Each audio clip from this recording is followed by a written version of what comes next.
बिस्मिल्लाहिर्रहमानिर्रहीम, अस्सलाम वालेकुम, good morning and welcome to morning at home. Viewers, हर सुबह खुशगवार होनी चाहिए, हर सुबह पॉजिटिव होनी चाहिए और हर सुबह हमारा मूड अच्छा होना चाहिए। अभी कहने को तो बड़ी आसान बात है, करना ज़रा मुश्किल हो जाता है। कभी कभी बंदा सुबह उठता है तो नींद नहीं पूरी हुई होती, इंसान इरिटेट हुआ होता है। लेकिन व्यूअर्स, हर दिन एक नया दिन है और एक नई उम्मीद और एक नई उमंग के साथ हमें अपने दिन का आगाज़ करना चाहिए। अब आप कहेंगे यार ये कहना बड़ा आसान है, आई एग्री 100% के कहना बड़ा आसान है, लेकिन ज़िंदगी तो हमने जीनी ही है। अब हम हंसी खुशी भी जी सकते हैं और मिज़रेबल होकर भी जी सकते हैं। सुबह उठना भी है, बुरे मूड में भी उठ सकते हैं, अच्छे मूड में भी उठ सकते हैं। और अगर मूड बुरा है भी फॉर सम रीज़न तो उसको रीएडजस्ट भी तो किया जा सकता है ना। लोग अक्सर कहते हैं ज़िंदगी सिर्फ एक बार मिलती है। मैं और मेरी पूरी कंटेंट टीम इसके साथ डिसएग्री करती है। बल्कि फ़ातिमा से मैं बात कर रही थी जो मेरी स्क्रिप्ट पे काम करती है, और फ़ातिमा से मैंने कहा कि बेटा ज़िंदगी एक दफ़ा तो नहीं मिलती। तो कहती है आप ही, मेरा भी एग्जैक्ट यही पॉइंट है, बल्कि उसी का ये पॉइंट था कि ज़िंदगी एक दफ़ा नहीं मिलती, मौत हमें एक दफ़ा मिलती है। पैदा हम एक ही दफ़ा होते हैं और मरते भी एक ही दफ़ा है, लेकिन ज़िंदगी आपको बार बार मिलती है। हर रोज़ हर सेकंड आपके पास ऑप्शन है, अपॉर्चुनिटी है अपनी ज़िंदगी को एक सर्टन अंदाज में जीने का। वो अच्छा भी हो सकता है, वो बुरा भी हो सकता है। ये हमारी चॉइसेस होती हैं। देखिए व्यूअर्स, तकालीफ किसकी ज़िंदगी में नहीं है, प्रॉब्लम्स किसकी ज़िंदगी में नहीं है। हर इंसान किसी न किसी गम, किसी न किसी इशू, किसी न किसी प्रॉब्लम में मुब्तला है। कोई किसी गम में मुब्तला है, कोई थका हुआ है, कोई हर रोज़ के मसाइल में उलझा हुआ है। लेकिन अगर आप उन्हीं के बारे में सोचते रहेंगे, उन्हीं में फंसे रहेंगे, तो फिर एंग्जाइटी भी होगी, डिप्रेशन भी होगी, और भी बहुत से मसाइल होंगे। देखिए, एक तो एंग्जाइटी और डिप्रेशन एक मेडिकल प्रॉब्लम है ना, केमिकल इम्बैलेंस है जहन के अंदर जिसको आपने ट्रीट करना है। और एक एंग्जाइटी और डिप्रेशन वो होती है जो हमें हमारी ज़िंदगी, मामलात और हालात की वजह से होती है। अब उस डिप्रेशन और उस एंग्जाइटी का इलाज पॉजिटिव थिंकिंग ज़रूर है। सुबह का नया मौका मिलता है आपको जीने का, सीखने का, अपनी ज़िंदगी की किसी भी चीज़ को बदलने का। एक मज़दूर के लिए सुबह रोज़ी की उम्मीद होती है, एक माँ के लिए सुबह जो है वो अपने बच्चों की मुस्कुराहट होती है, एक आर्टिस्ट के लिए सुबह नए रंगों का पैगाम होती है। सो सुबह जो है वो तो बड़ी ही एक खूबसूरत चीज़ होती है, because it's the beginning of the day. Beginning से मुराद शुरुआत। सो उस शुरुआत को हम पॉजिटिव भी बना सकते हैं। देखिए, बहुत से लोग कहते हैं कि ज़िंदगी एक बार मिलती है, एक बार नहीं मिलती है, तो हमने इस्टेब्लिश कर लिया कि बार बार मिलती है। तो जब मौत ही एक बार मिलनी है तो ज़िंदगी को मौत की तरह क्यों जीना है? ये भी एक इम्पॉर्टेंट एलिमेंट है। जीने का तरीका क्या होता है? देखिए, ये नहीं कि सिर्फ सांस ले लो, रोज़ काम पे जाओ, नौकरी करो और मशीन की तरह, रोबोट की तरह अपनी ज़िंदगी को एक ऑपरेटिंग सिस्टम पे आप आगे लेके चल रहे हैं। What's the point viewers? ऐसी ज़िंदगी का क्या फ़ायदा जो सिर्फ आप एक ऑपरेशनल मोड में ही जी रहे हैं? अगर हम ज़िंदगी को पॉजिटिवली जिएं, अच्छे अंदाज में जिएं, अपने रवैये पॉजिटिव रखें। हम सुबह उठते हैं शिकायतों के साथ, बोर रूटीन के साथ, उन्हीं चीज़ों के साथ, अपनी पुरानी यादों के साथ, उन पुरानी नेगेटिव चीज़ों के साथ जिन्होंने हमें तकलीफ़ दी। हम ये भूल जाते हैं कि हमने अगर आगे बढ़ना है तो पीछे नहीं देखना, और अगर पीछे देखना है तो सिर्फ सीखने के पॉइंट ऑफ व्यू से। क्योंकि जो लोग माजी में रहते हैं वो आज का कोई मज़ा नहीं उड़ाते और कल उनका अपने माजी की तरह ही डार्क होता है। सो बीइंग पॉजिटिव, जैसे कि अगर किसी का कल का दिन अच्छा नहीं गुजरा, ऐसे गुजरे हुए कल का दिन अच्छा नहीं गुजरा, या किसी बच्चे के स्कूल या कॉलेज में अच्छा दिन नहीं गुजरा, पेपर में फेल हो गया या मार्क्स अच्छे नहीं आए, तो एक चीज़ तो उसके पास है, और वो है एक और दिन, एक और मौका, एक और अपॉर्चुनिटी। और एक बात बताऊं व्यूअर्स, नाकामी भी बड़ी अच्छी चीज़ होती है, बड़ी पॉजिटिव चीज़ होती है, क्योंकि नाकामियों से जो हम सीखते हैं वो कामयाबी से कभी भी नहीं सीख सकते। जब इंसान 1, 2, 3 दफ़ा नाकाम होता है ज़िंदगी में, ट्रेजिडी से गुजरता है, इशू से गुजरता है, प्रॉब्लम से गुजरता है, तो वो इंसान फिर आहिस्ता आहिस्ता आहिस्ता ग्रूम होना शुरू हो जाता है और वो सीखता है अपनी पुरानी प्रॉब्लम से। कुछ लोग, बहुत से ऐसे लोग हैं जो नहीं भी सीखते। सो हर सुबह नई ज़िंदगी का आगाज़ करें, हर सुबह एक नए चांस, एक नई अपॉर्चुनिटी को समझ के आगे बढ़ें। छोटी छोटी चीज़ें होती हैं, उनमें खुशियाँ ढूंढें। हमें होता है कि कुछ बड़ा सा हो जाए, कोई बहुत बड़ी हमें अपॉर्चुनिटी मिल जाए, कोई बहुत। अब देखिए, कितने लोगों को आप जानते हैं कि जिनके पास बैठे बैठे करोड़ों रुपए आ गए या लाखों रुपए आ गए। नहीं होता व्यूअर्स। यूजुअली तो हम एफर्ट्स करते हैं, मेहनत करते हैं, रोजी रोटी कमाते हैं, उससे हमारे पास चीज़ें आती हैं। मुझे लोग कहते हैं ना, उसको फ़लाँ को देखो, उसके पास इतना पैसा आ गया। भाई इतना पैसा बैठे बैठे नहीं आया, कोई एफ़र्ट, कोई मेहनत, कोई चलो अगर ख़ानदान से भी कुछ आया, चीज़ें हुई, तो वो सब चीज़ें एक एफ़र्ट के बाद आती हैं। ये तो नहीं होता कि घर बैठे हुए सिल्वर प्लेटर पे आपको चीज़ें मिल जाए। कुछ होते हैं बड़े खुशकिस्मत लोग जो बड़े अमीर घरों में पैदा होते हैं, डे वन से पैसों के मामले में उनके कोई मसाइल नहीं होते। लेकिन आपको क्या पता कि अगर उनके पैसों के मसाइल नहीं है तो उनके कोई बीमारियों के या दूसरी चीज़ों के मसाइल तो नहीं चल रहे। बहुत से ऐसे मैं लोगों को जानती हूँ जिनके पास अरबों रुपए हैं, लेकिन उनकी ख्वाहिश है कि वो खुद अपनी औलाद, वो साहिब हैसियत हो। उनके यहाँ बच्चा ही नहीं होता, औलाद ही नहीं होती, और उनको ये होता है बेटा हो जाए, बेटी हो जाए, कुछ हो जाए, बस एक औलाद हमारी हो जाए। हमारे अपने रिलेटिव्स में एक जानने वाले थे, एक कपल था, उनके हस्बैंड कहते थे कि भी हमने बच्चा गोद नहीं लेना, बच्चा होगा तो अपना ही होगा।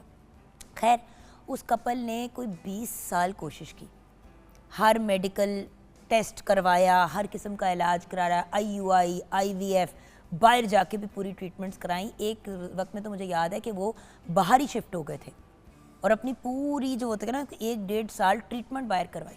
डॉक्टर्स कहें कि भाई आपके टेस्ट वगैरह सारे नॉर्मल है, सब चीज़ नॉर्मल है, बच्चा नहीं आपका होता, प्रेगनेंसी ही नहीं होती थी।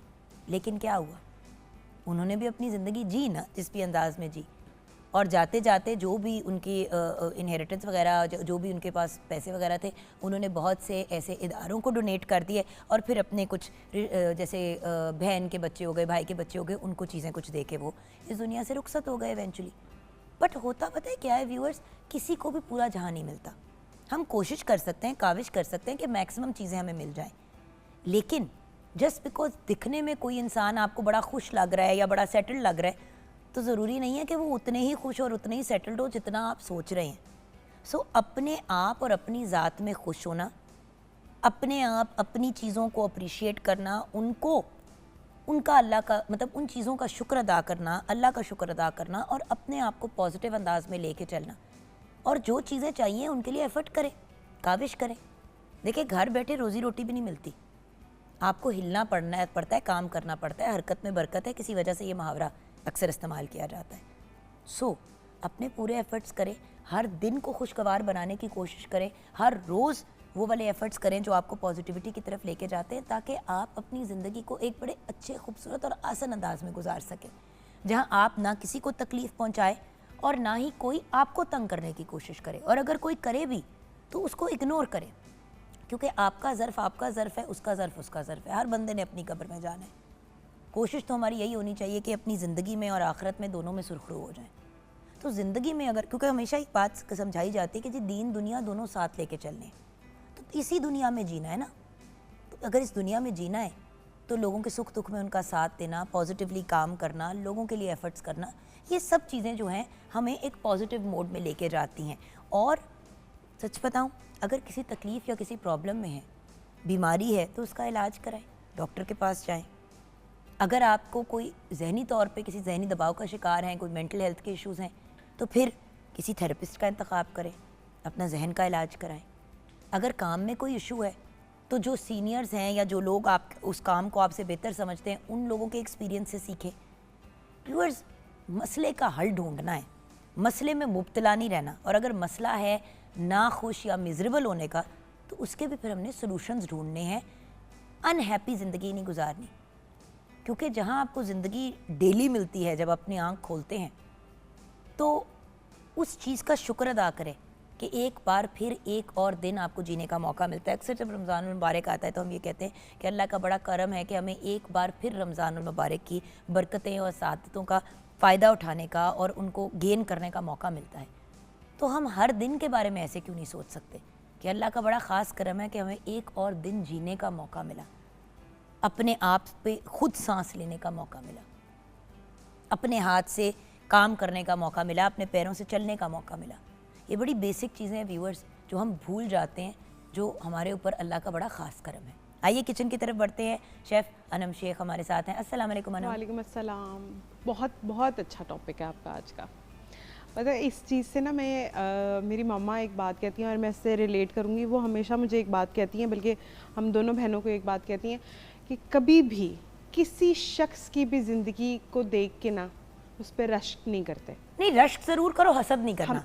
मतलब कि आपको नहीं पता कि वो बंदा अपनी लाइफ में किस किस चीज़ों से गो थ्रू कर रहा है।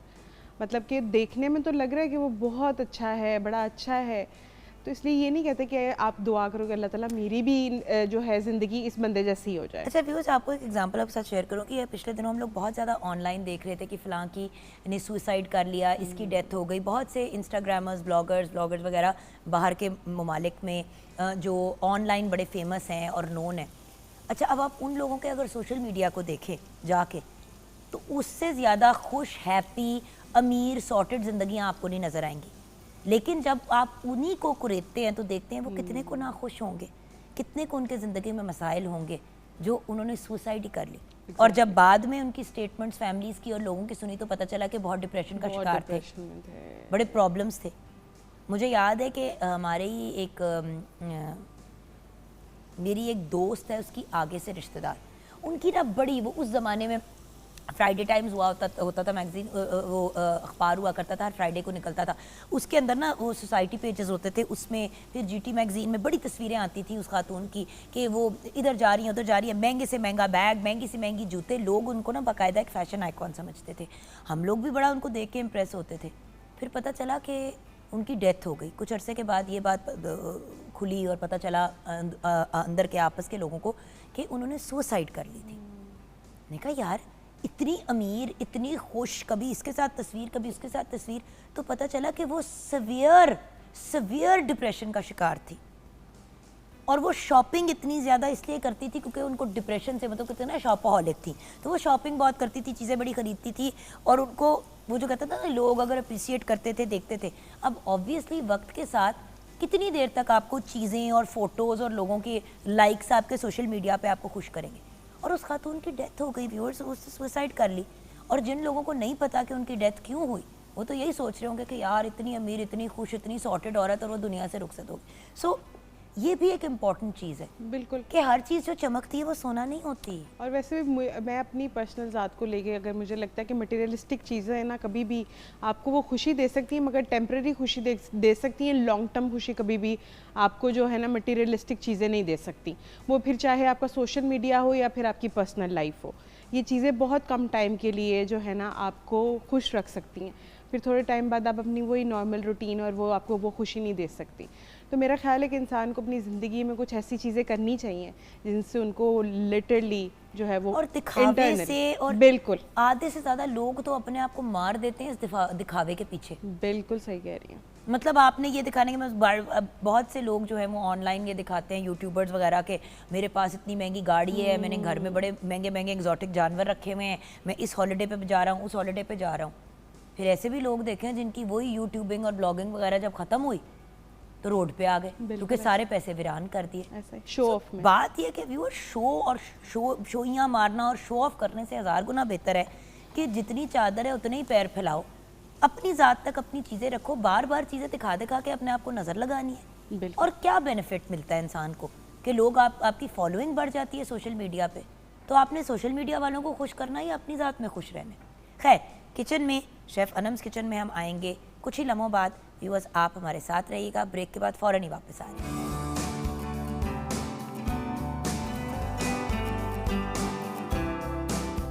Welcome back from the break. Viewers, chef Anam ने तो इतना भी मौका नहीं दिया कि वहाँ पे बैठ जाऊँ 2 मिनट के लिए। कहती है बैठे नहीं, काम करें।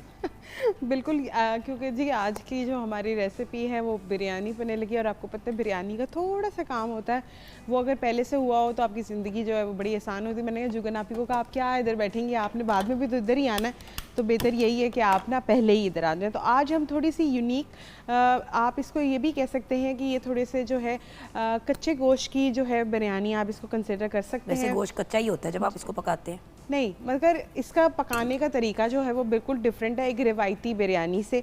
तो बेसिकली आज हम बनाने लगे हैं चटपटी जो है बिरयानी, और उसके लिए सबसे पहले जो है हमें आपको इंग्रेडिएंट्स बता देती आप हूँ। अगर पहले मैरिनेशन कर देना चिकन की जी। तो फिर मेरे लिए आसान हो जाएगा, फिर मैं यहाँ पे फ्राई करना जी शुरू चले ठीक है, मैं आपको मैरिनेशन साथ साथ रेसिपी भी मैं बताती जाती हूँ आपको। सबसे पहले हमने इसके अंदर लिया है मुर्गी का गोश्त है। आपने थोड़े से बड़े साइज़ के पीसेस रखने हैं और आपने उसको जो है बिरयानी के अंदर वो आप जब डालेंगे तो वो पीसेस जब बड़े होते हैं तो वो ज़रा थोड़े बेहतर लगते हैं। उसके बाद आपने इसके अंदर ऐड कर देना है तकरीबन 4 से 5 अदद टमाटर जाएंगे इसके अंदर, और साथ में इसके अंदर हम ऐड करेंगे थोड़ा सा जो है बिरयानी मसाला, उसका एक बड़ा अच्छा सा फ्लेवर आता है। साथ में मैं इसके अंदर ऐड करूँगी साबुत गरम मसाला, जिसके अंदर लौंग, छोटी इलायची, बड़ी इलायची और दालचीनी और साथ में काली मिर्चें हैं, और उसके साथ इसके अंदर जो है इमली और आलू बुखारा भी है। अब ये सारी चीज़ें एज इट इज़ हम इसके अंदर ऐड कर देंगे। और ये मैंने प्याज जो है वो बिल्कुल। उसके बाद इसके अंदर जिंजर गार्लिक पेस्ट जाएगा, और साथ में अब मैं इसके अंदर ऐड करूँगी, अगर आप जुगनापी थोड़ा सा इसमें अनियन जो है डाल दें, आधा डाल दें और आधा रख दें। हाँ जी, थोड़ा सा और बस। और बाकी जो है हम ऊपर जब दम लगाएंगे उस वक्त हम इसके अंदर ऐड करेंगे। साथ में हम इसके अंदर 1 कप के करीब जो है दही ऐड कर देंगे। अच्छा, और ये आलू आपने कहा था फ्राई करने? जी फ्राई करने। और आलूओं को जो है सिंपल मैंने जो है वो लगाया हुआ है पेपरिका पाउडर और थोड़ा येलो फूड कलर है, इस ये ऑप्शनल है, आप चाहें तो इसको स्किप भी कर सकते हैं। और उसके बाद मैं इसके अंदर मसाला जार डालूंगी। मसाला जार में इसमें जाएगा नमक, सूखा धनिया, हल्दी जाएगी, इसके अंदर कुटी हुई लाल मिर्चें हैं, लाल मिर्च पाउडर है।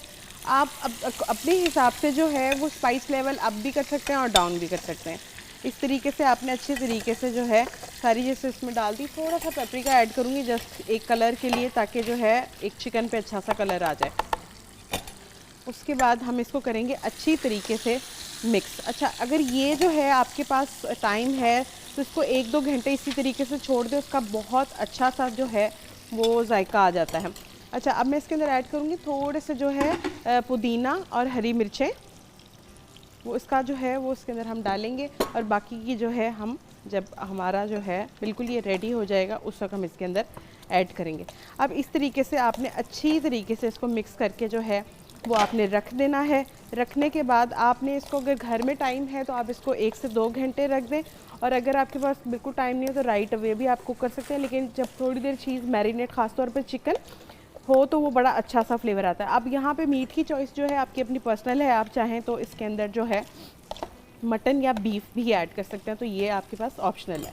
अच्छा, ये आलू जब फ्राई हो जाएंगे तो जब बिल्कुल हमारा चिकन रेडी हो जाएगा हम उसको पैन में से निकाल लेंगे, तो उसके जो खाली मसाला रह जाएगा थोड़ा सा हमारे पैन के अंदर, उसमें हम आलू को थोड़ी देर सौते करेंगे। तो हमने आलू जो है पूरे 100% अपनी फ्राइंग में ही डन करने हैं, हमने बिल्कुल भी मसाले में नहीं डालने। और जब दम लगाएंगे तो सबसे ऊपर जो है हम अपने जो है धनिया, हरी मिर्ची के साथ जो है वो हम रखेंगे आलू। बिल्कुल।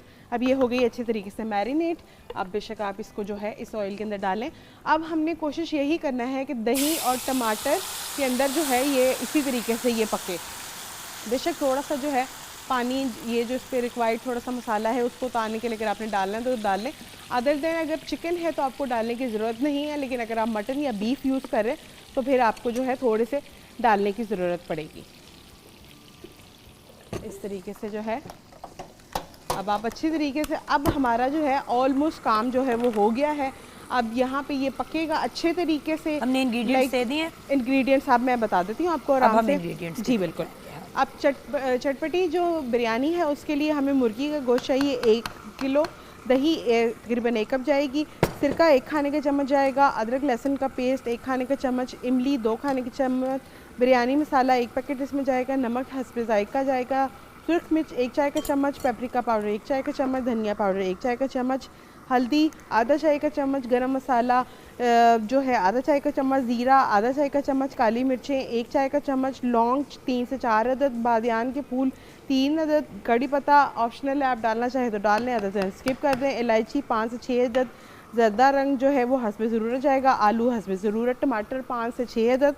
उसके बाद प्याज हम इसके अंदर ऐड करेंगे तकरीबन 3 अदद, और पुदीना हस्ब ज़रूरत, हरा धनिया हस्ब ज़रूरत, हरी मिर्चें हस्ब ज़रूरत, और चावल हम इसके अंदर 1 किलो यूज़ करेंगे, जिसको बॉईल करते के वक्त हम इसके अंदर जो है बादियान के फूल, जो हमारा तेज़पत्ता है वो, साथ में लेमन के स्लाइसेस और नमक डालकर अच्छी तरीके से, ज़ीरा डालकर उसको अच्छी तरीके से पहले बॉईल कर लेंगे। बॉईल करने के बाद आपने जो है उसमें अपने राइस ऐड करने हैं, तकरीबन 90% राइस को रेडी कर लेना है। बासमती राइस हम इसके अंदर यूज़ करेंगे, सेला बिल्कुल भी नहीं डालेंगे इसके अंदर। और उसके बाद अच्छा, लोग सेला बहुत शौक से डालते हैं बिरयानी वगैरह में, पुलाव वगैरह में, मुझे तो वो बड़ा सख्त लगता है बिल्कुल। चावल। सेला चावल की एक तो पकाने की टेक्निक ये है कि वो सबसे जर्दे के पहले पॉइंट ऑफ व्यू से ठीक रहता है, बहुत अच्छा रहता है, लेकिन इसके हिसाब से जो है मेरा ख्याल है कि जब आपने बिरयानी बनानी है तो कोशिश यही करें कि तो बासमती राइस थोड़े से जो है पुराने वाले चावल आप ले लें। पुराना चावल जितना होगा उतना अच्छा आपका जो है वो बिरयानी का जो है आउटकम निकलेगा। उसके बाद सिंपल आपने जो है पहले राइस की लेयर लगानी है, थोड़ा सा नीचे बटर या ऑयल लगा लें, और उसके बाद आपने अपनी जो चिकन का मैरिनेशन है वो उसमें डालनी है। डालने के बाद ऊपर से फिर राइस, लास्ट में जो है हरा धनिया, हरी मिर्चें और पुदीना, और साथ में जो ये फ्राइड आलू हैं जिसको हम बिल्कुल 100% डन करेंगे, और वो ऊपर से डालकर और फ्राइड प्याज डालकर हम इसको दम लगा देंगे तकरीबन 20 मिनट के लिए। और जब आप दम लगाएं तो उसके ऊपर कोई वज़न रखें ताकि जो है बिरयानी को अच्छा सा दम आ जाए। खुद ना बैठ जाए ऊपर, नहीं, खुद ना बैठ सड़ जाएंगे। हाँ बिल्कुल ऐसा ही है। तो बस ये देखें, अब आपने इसके अंदर हमने बिल्कुल भी पानी की कोई कंटेंट नहीं है, लेकिन उसके बावजूद भी जो है हमारा ऑब्वियसली जब आप योगर्ट डालते हैं, और टमाटर भी अपना पानी जब छोड़ता है तो बड़ा अच्छा सा जो है ये सिर्फ चिकन के लिए। लेकिन अगर आप बीफ या मटन यूज़ करेंगे तो उसके लिए आपको फिर पानी यूज़ करना पड़ेगा, और उसके अलावा जो ना भी एक और भी चीज़ होगी कि कुकिंग टाइम जो है वो भी बढ़ जाएगा। अभी जो है फॉर एग्जांपल ये 15 से 20 मिनट में ये मसाला रेडी हो जाता है इसका, तो वही मटन या बीफ के लिए अगर तो आप प्रेशर कुकर का इस्तेमाल करें तो आधे घंटे में हो जाएगा। लेकिन अगर आप देचकी में कुक कर रहे हैं, प्रॉपर स्लो हीट पे स्लो कुकिंग कर रहे हैं, तो स्लो कुकिंग के अंदर ये होगा कि आपको फिर जो है वो 2 से ढाई घंटे लगेंगे गोश्त को गलने के अंदर। तो बस ये थोड़ा सा चेंजिंग होगा। अदर देन प्रोसीजर जो है वो same to same as it is, वही मैरिनेशंस, वही सब कुछ, वही लेयरिंग, और उस तरीके से जो है आपकी बिरयानी चटपटी रेडी हो जाएगी। फूड कलर का जो ऑप्शनल है इसके अंदर, आप रेड और येलो दोनों को मिक्स करके जो है थोड़ा थोड़ा ऐड कर सकते हैं दोनों साइड पे थोड़ा सा कलर ऐड करने के लिए, बट वो ऑप्शनल है, आप करना चाहे तो कर लें। बट अगर ऑब्वियसली आपको रंग रोंग नहीं पसंद जर्दे का तो ना डालें। जैसे मेरे घर में अगर वो जर्दे का रंग डाल दें तो वो बच्चे ही नहीं खाते, वो कहते हैं येलो जो हो जाता है, ये येलो क्यों है। बिल्कुल, तो वो थोड़ा सा एक ऑप्शन आ सकता है, आप चाहें तो बेशक जो है उसको कर सकते हैं। बिल्कुल, साथ साथ अपनी अगर जगह को आप नीट भी करते जाएं व्यूअर्स तो एक बड़ा अच्छा ऑप्शन हो जाता है। बिरयानी इन इटसेल्फ इतनी टाइम कंज्यूमिंग चीज़ भी नहीं है बिल्कुल जितना हम इसको बना देते हैं। बिल्कुल ऐसे ही। अब तो देखें आपके पास घर में बहुत तरह के जो है वो कहते हैं ना कि 1 पॉट में भी बिरयानी बन सकती है, कि अगर आपने एक पॉट के अंदर पहले चिकन बना लिया है तो आपने अगर हल्का सा भी जो है राइस को आपने 50% बॉईल करके आपने उसके ऊपर डाल दिया है, और आपके चिकन या मटन बीफ में थोड़ा सा पानी का कंटेंट अभी है, तो आप उसको उसके ऊपर दम लगा दें तो भी आपकी बिरयानी 1 पॉट में भी बहुत अच्छी रेडी हो जाती है। हाँ, अच्छा, एक चीज़ का खास ख्याल रखा करें जब बिरयानी बनाए। कुछ लोग क्या करते हैं, मसाला ज़्यादा हो कि टो में इतना मसाला डाल देते हैं कि वो फिर चावल जो है ना, जाते हैं, चावल का टेस्ट ही नहीं रहता। वो मसाला इतना ज़्यादा हो जाता है कि वो इतना ओवर पावर कर देता है कि आपको लगता है कि पता नहीं आप कोई मसाला है। अब जैसे जो भी मेरी बहन है ना, उसको ज़्यादा मसाले वाली बिरयानी नहीं पसंद, वो हमेशा ये कहती है ना, हाँ, मेरा भी तो यही वो यही कहती है कि थोड़ी चावल की क्वांटिटी ज़्यादा होनी चाहिए और मसाला कम।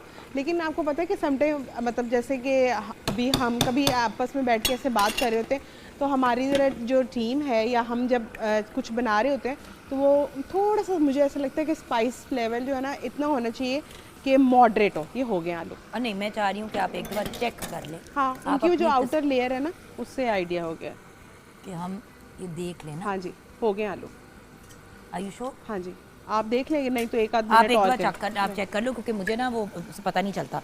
मैं तो बच्चे इस चीज़ से बड़े तंग है कि मामा जो है वो जब भी बनाती थोड़ा है सा और 5 मिनट और 5 मिनट है ना। हाँ, मैं कह रही थोड़ी थी सी कसर है, तो ये थोड़ी सी अगर कसर है तो ये भी मैं वापस ही अब देखिए अब मेरे ख्याल से हमें ब्रेक की तरफ जाना है, जो काफ़ी देर से मुझे कहा जा रहा है और मैं इग्नोर कर रही हूँ, क्योंकि मुझे ये था कि आई वांटेड कि एक्चुअली हम दम पे लगा दें। लेकिन जुगन आप अब एक दिन हम ऐसे भी करेंगे कि आपका फेवरेट जो है ना पुलाव भी बनाएंगे, और पुलाव हम बनाएंगे ऐसे, और उसके साथ हम कोई देगी कोरमा या कुछ इस टाइप की चीज़, या शामी कबाब या कुछ इस टाइप की कोई चीज़ करेंगे, ताकि जो है ना आप भी थोड़ा खुशी खुशी खा लें। नहीं, मैं वैसे भी बड़ी खुशी खुशी खाती हूँ, खाने को तो मैं सब चीज़ खा लेती हूँ, सिर्फ वो हार्ट बर्न का इशू होता है। अच्छा, ये हमारी चिकन भी आप देख लें ऑलमोस्ट डन है। जी बिल्कुल। इसको हम थोड़ा सा और कुक करेंगे, जितनी देर आलू पकेंगे उतनी जी, देर चिकन, बिल्कुल, और फिर exactly. लेयर्स में आ layers, जाएगी। हाँ जी। चलिए ऐसा करते हैं, हम ब्रेक की तरफ चलते हैं। ब्रेक के बाद जब वापस आएंगे तो आज बॉडी पोस्चर्स की बात करेंगे।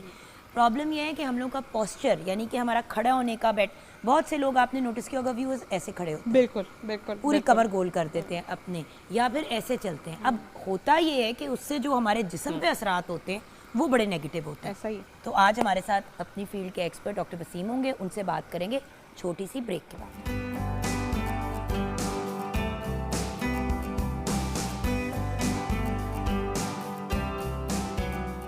Welcome back from the break viewers. Break से पहले हमने बात की पॉस्चर की। बेसिकली मैंने आपको यही कहा कि बड़े लोग होते हैं जो कुब निकाल के चलते हैं, या जिनको हर वक्त गर्दन में, बैक में पेन रहती है। तो पॉस्चर कितना इम्पॉर्टेंट है। मुझे याद है व्यूअर्स, जब मैं छोटी होती थी, बड़ी पुरानी बात है अरसा अज़ल की, लेकिन बात यह है कि जब छोटी होती थी तो आई रिमेंबर जब मैं चल रही होती थी तो ऐसे करके चलती थी तो मामा डांटती थी, कहती थी कमर सीधी करो। बैठती थी गोल होके ऐसे करके तो मामा कहती थी कमर सीधी करो अपनी, और हर वक्त ये कहती थी जुगन अपने पॉस्चर को ठीक करो। तो ये पॉस्चर क्या चीज़ है और इसकी क्या अहमियत है, आज हमें गाइड करेंगे एक ऐसी पर्सनैलिटी जिनका माशाल्लाह काम करते हुए एक्सपीरियंस 10 साल से ज़्यादा है, बल्कि मैं कहूँ 15 साल के करीब होने वाला है उनका एक्सपीरियंस। फिजियोथेरेपी की बात करें, वेस्टर्न मेडिकल एक्यूपंक्चर की बात करें, बॉडी एडजस्टमेंट की बात करें, ऑस्टियोपैथी की बात करें, ड्राई कपिंग की बात करें।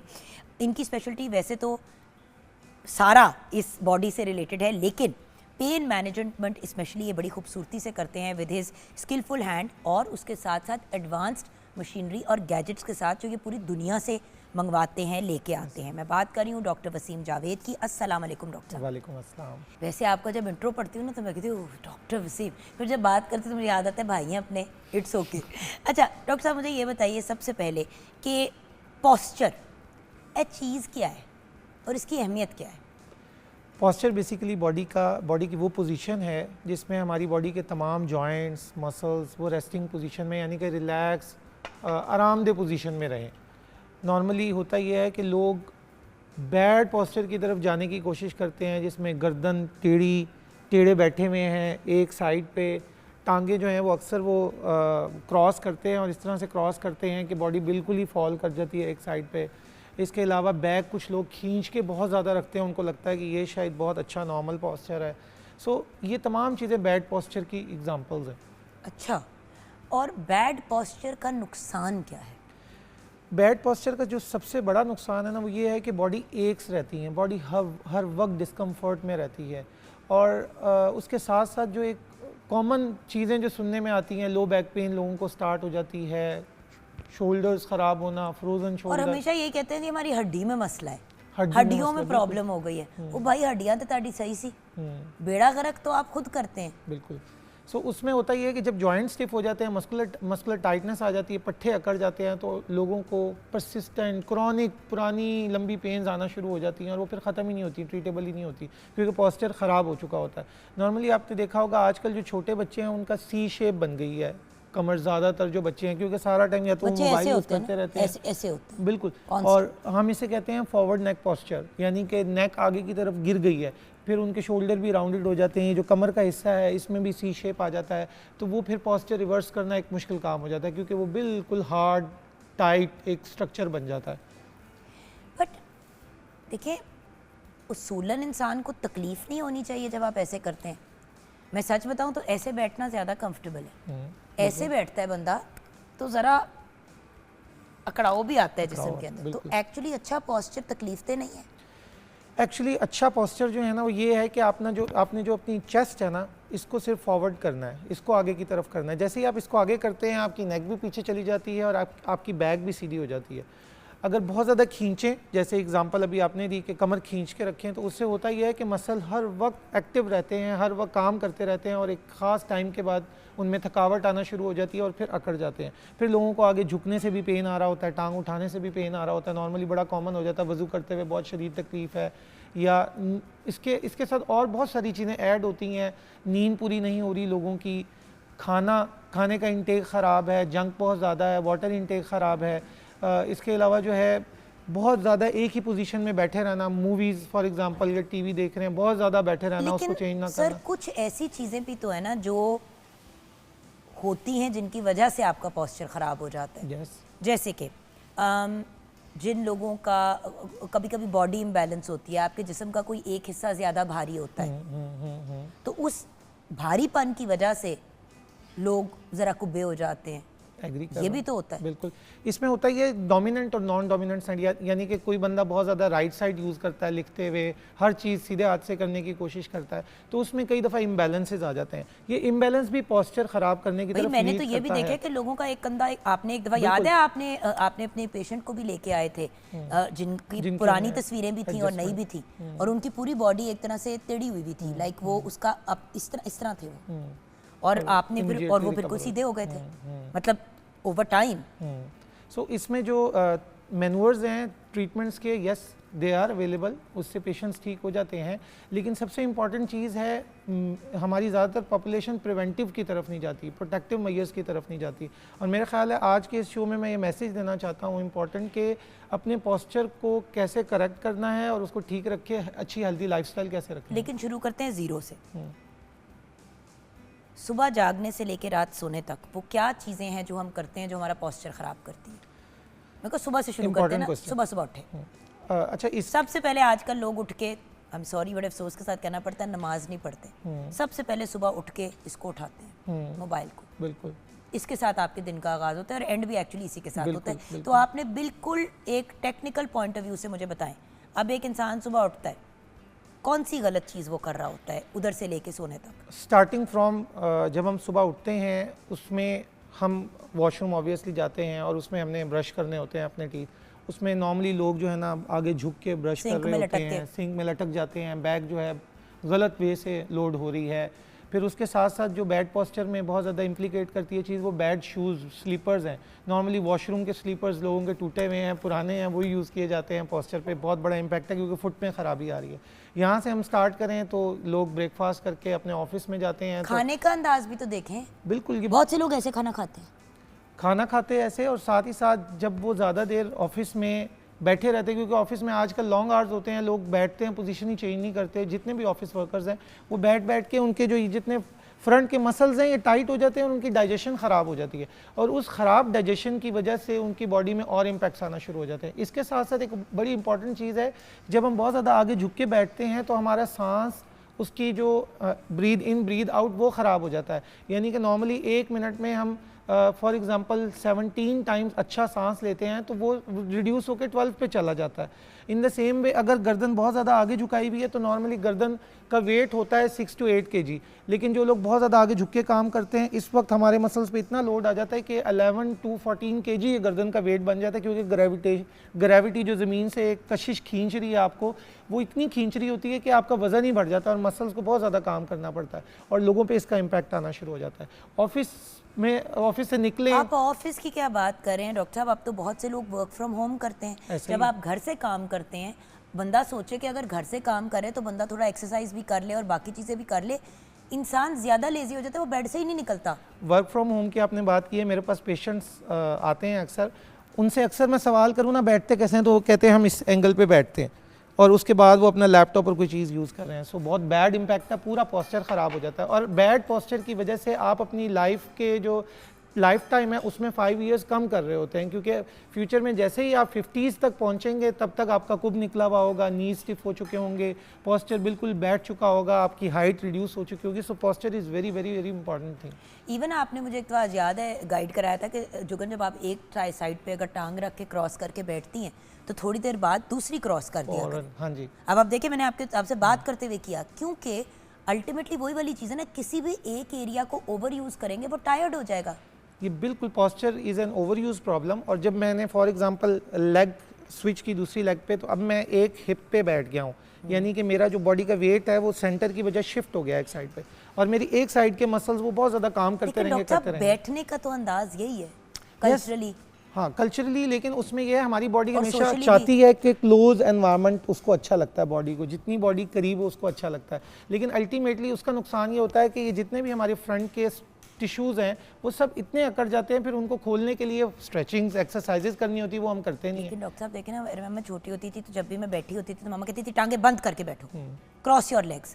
ये तो जहाँ पे मामा पोस्चर का कहती थी वो ये भी हमेशा कहती थी, और आपको पता है हमेशा से ये मर्दों को भी कहा जाता है बेटे टांगे बंद करके बैठो, टांगे खोल के नहीं बैठना, अच्छा नहीं लगता। ये अच्छी चीज़ है, ये बॉडी के लिए हेल्दी है, बॉडी के टिश्यूज़ को करीब सिमट रखना, के रहना। सिमट के रहना, ये हेल्दी है। लेकिन साथ ही साथ जैसे आपने मेंशन किया कि right after 25 minutes it is mandatory important है कि आप उस पोजीशन को चेंज कर लें, या आप खड़े हो जाएं, या आप बैठ जाएं, या आप पोजीशन चेंज करके थोड़ी सी वॉक कर लें। So it is important. और कितनी देर के लिए? मैक्सिमम 20 सेकेंड्स के लिए, फिर दोबारा आप वापस अपनी पोजीशन रिटेन कर लें। ये सारे ऑफिस वर्कर्स, इवन अब इंटरेस्टिंग बात यह है कि अगर मैं एज के हिसाब से बात करूं, बच्चों के हिसाब से, तो बच्चे जो है वो बहुत ज़्यादा मोबाइल यूज़ कर रहे हैं, they are using pads, laptops. फिर जाते हैं हाउस वाइफ्स जो हैं वो हर वक्त कुकिंग कर रही हैं। फिर प्रेगनेंसीज़ के बाद जो है ना उनको ये इशू आता है कि बॉडी वेट चेंज होना शुरू हो जाता है। One of the big problem with posture, जैसे ही वेट चेंज होता है पॉस्चर फॉल करना शुरू हो जाता है। फिर एक्सरसाइजेज बिल्कुल भी नहीं है लाइफस्टाइल में। एक सवाल है कि क्या बुरे पोस्चर से कद में फर्क पड़ता है? बिल्कुल। ऐसे बहुत कुछ बच्चे होते हैं उनकी हाइट नहीं निकल रही होती, या निकलती भी है तो फिर भी वो बड़े छोटे से लगते हैं। आपने सुना होगा अक्सर, एक बड़ी कॉमन बात है, हमारे बड़े कहा करते थे कि लटका करो। लटकने से क्या होता है, जो आपके जॉइंट्स हैं और मसल्स उसके साथ लगे हुए हैं वो स्ट्रेच होते हैं, और स्ट्रेच होने से लूज़ होते हैं। लूज़ होने से बॉडी को अलाउ करते हैं कि मज़ीद बढ़ सके। और वो बच्चे जो कि बहुत ज़्यादा हर वक्त सिमट के हर वक्त जो है ना वो एक ही पोजीशन में बैठे रहते हैं, तो ये जो टाइटनेस आती है ना असल में ये बॉडी को ख़राब कर रही होती है।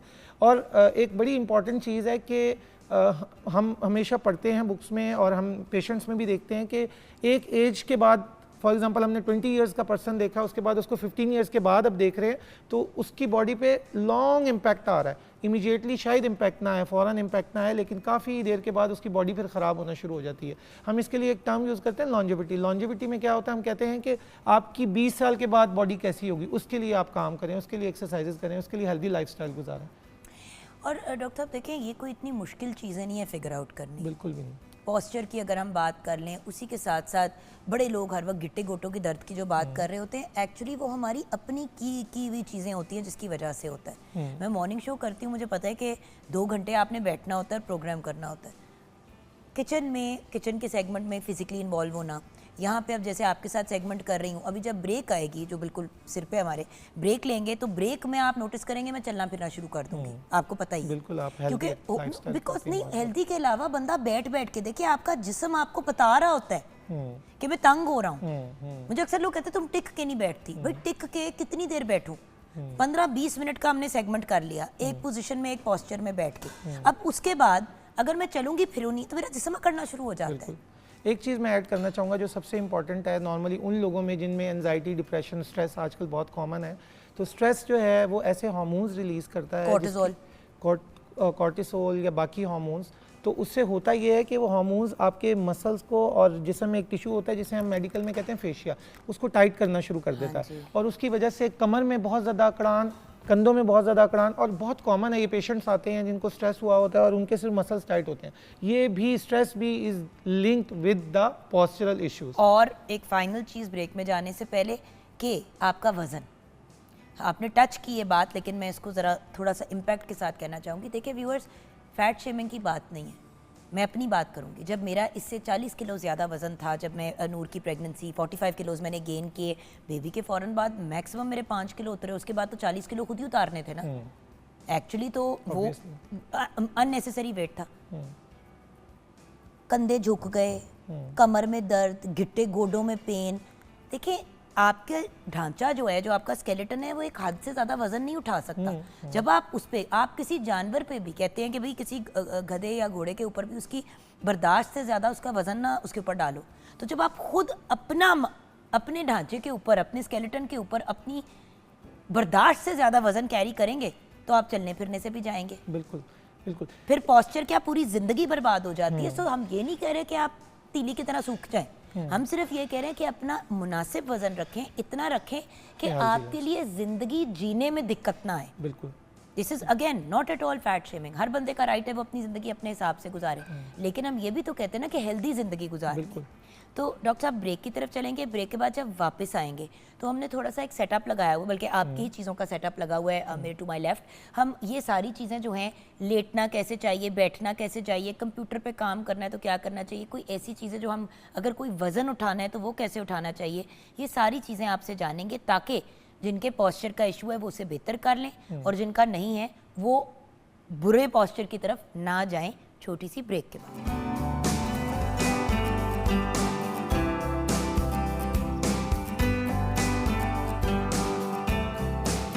Welcome back from the break viewers. Doctor Wasim हमारे साथ हैं। आज हम पॉस्चर की बात कर रहे हैं। डॉक्टर साहब आप अब किस तरह से हमें एक्सप्लेन करेंगे, क्योंकि लैपटॉप भी पड़ा हुआ है, बल्कि मैं आपको मोबाइल भी पकड़ा देती हूँ, क्योंकि देखिए जो कॉमन इस्तेमाल की चीज़ है, टैब हो गया, मोबाइल हो गया।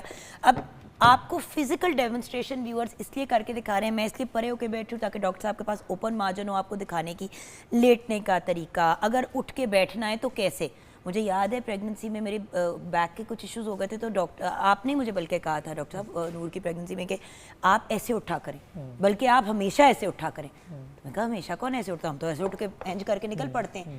तो वो सारी चीज़ें डॉक्टर साहब आपका, it is your platform, please tell the viewers. अच्छा, सबसे पहले हम प्रॉब्लमेटिक पोजीशन यानी कि ख़राब पोजीशंस को डिस्कस करते हैं। नॉर्मली लोग लेटते कैसे हैं, वो सीधी टांग रखते हैं और सीधा लेट जाते हैं, ये ऑब्वियसली बैड पोस्चर। इसके अलावा लेटने के दौरान पिलोज बहुत ज़्यादा रखते हैं, सीधा लेट के पता लगता है उनकी गर्दन इतनी ऊंची पड़ी हुई है, उनको आदत है इस तरह लेटने की।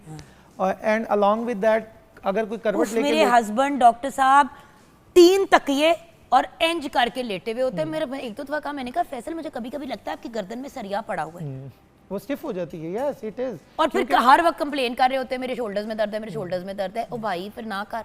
जब गर्दन ज़्यादा रखते हैं फॉरवर्ड तो फिर वही बात है, मस्कुलर स्ट्रेन आता है, ओवर यूज़ में जा रहा है, ओवर यूज़ में प्रॉब्लम होना शुरू हो जाता है। एक और चीज़, लोग नॉर्मली जो है लेफ्ट साइड पे लेटने की कोशिश करते हैं और उनको आदत होती है उल्टा लेटते हैं, उल्टा लेट के बाजू फॉरवर्ड रखते हैं। So the best lying posture is कि आपने जो है ना करवट लेटना है अगर, तो करवट के दौरान जो है आपका पिलो की हाइट इतनी होनी चाहिए कि आपके shoulder two year distance complete हो जाए। जैसे मैं अभी लेट रहा हूँ, द करेक्ट पोस्चर इज़ कि मैं लेटा, मैंने हाथ अपना प्लेस किया। अब आप देख रहे होंगे मेरी नेक बिल्कुल स्ट्रेट है। अच्छा, मेरी नीज़ थोड़ी सी बेंड है बिकॉज ये जो एंगल है हम इसे कहते हैं मेडिकल में 25 डिग्री नीज़ को बेंड रखना है, और तो हम ये इसको बेस्ट पोजीशन भी कहते हैं। बिल्कुल बिल्कुल। सो इस पोजीशन में जो है हमें लेटना होता है और इसको आप इजीली मेंटेन कर सकते हैं। और अगर किसी को आदत है सीधा लेटने की, तो सीधा लेटते हुए आप नॉर्मली देखेंगे कि बहुत ज़्यादा पिलोज लेने की ज़रूरत नहीं होती, थोड़े पिलोज से भी, मतलब छोटे साइज़ पिलोज, कितना तकरीबन 3 to 4 इंच का पिलो जो है वो भी हेल्प कर सकता है। और अब आजकल बहुत सारी गैजेट्स आ गए हैं, पिलोज ऐसे आ गए हैं जो कि आपको सपोर्ट करते हैं। अभी मैं उठा, आपने देखा होगा कि मैं उठा हूँ साइड से करवट लेके, तो सबसे पहले लेग्स प्लेस करना, फिर अपने दोनों हाथों को पुश करके सीधा बैठ जाना, इसकी आदत बनानी चाहिए। बिकॉज इससे होता ही है कि हम बाजुओं को भी आर्म्स को भी यूज़ करते हैं अच्छा, और अच्छा आर्म्स को यूज़ करने से बॉडी के जो मसल्स हैं उन पर वेट भी कम आता है, लोड कम आता है, तो बेहतर जो है ना उसके बाद पेन और फटीग और इस तरह के सिम्टम्स जो है अवॉइड किए जा सकते हैं। लेकिन डॉक्टर साहब आइडियल तरीका क्या है लेटने का? देखिए बड़े तरीके, लोग पेट पे भी सोते हैं, बिल्कुल, लोग बैक पे भी सोते हैं। ज़्यादातर लोगों को मैंने कमर पे ऐसे सीधा, तो बस इस्तग़फ़ार लाश की तरह सोते हुए देखा मुझे क्योंकि मैं साइड पे सोने वाला इंसान हूँ ना, मैं या राइट साइड पे सोती हूँ या लेफ्ट साइड पे, मेरे से एक साइड पे ज़्यादा देर नहीं सोया जाता। राइट साइड पे थोड़ी देर सोई, फिर मुड़ गई, लेफ्ट साइड पे हो गई, पोजीशन चेंज कर लेती हूँ। मुझसे वो मेरी बॉडी स्टिफ होना शुरू हो जाती है नींद में ही। So and then right left होता है, पेट होता है और बैक होता है, तो सही तरीका क्या है? उल्टा लेटना अच्छी बात नहीं है, क्योंकि उससे नुकसान ये होता है कि नेक आपकी नॉर्मली इस एंगल पे चली जाती है और ये angle it's not a good. उल्टा एज इन पेट पे सोना, पेट पे सोना is not a good thing, ठीक अच्छा। है, avoid it. Second thing is कि अगर आपने करवट में लेटना है तो करवट yes is one of the good posture, Islam में भी सपोर्ट है कि करवट लेके, सीधी करवट लेके लेटना चाहिए, लेकिन ऑब्वियसली लेफ़्ट पे भी लेटना चाहिए। लेफ़्ट पे लेट सकते हैं एक ख़ास टाइम के बाद, जब आपकी बॉडी नॉर्मली कहते हैं 2 आवर्स के बाद आपको पोजीशन चेंज कर लेनी चाहिए, लेकिन नींद में एहसास ही नहीं होता तो लोग सो जाते हैं।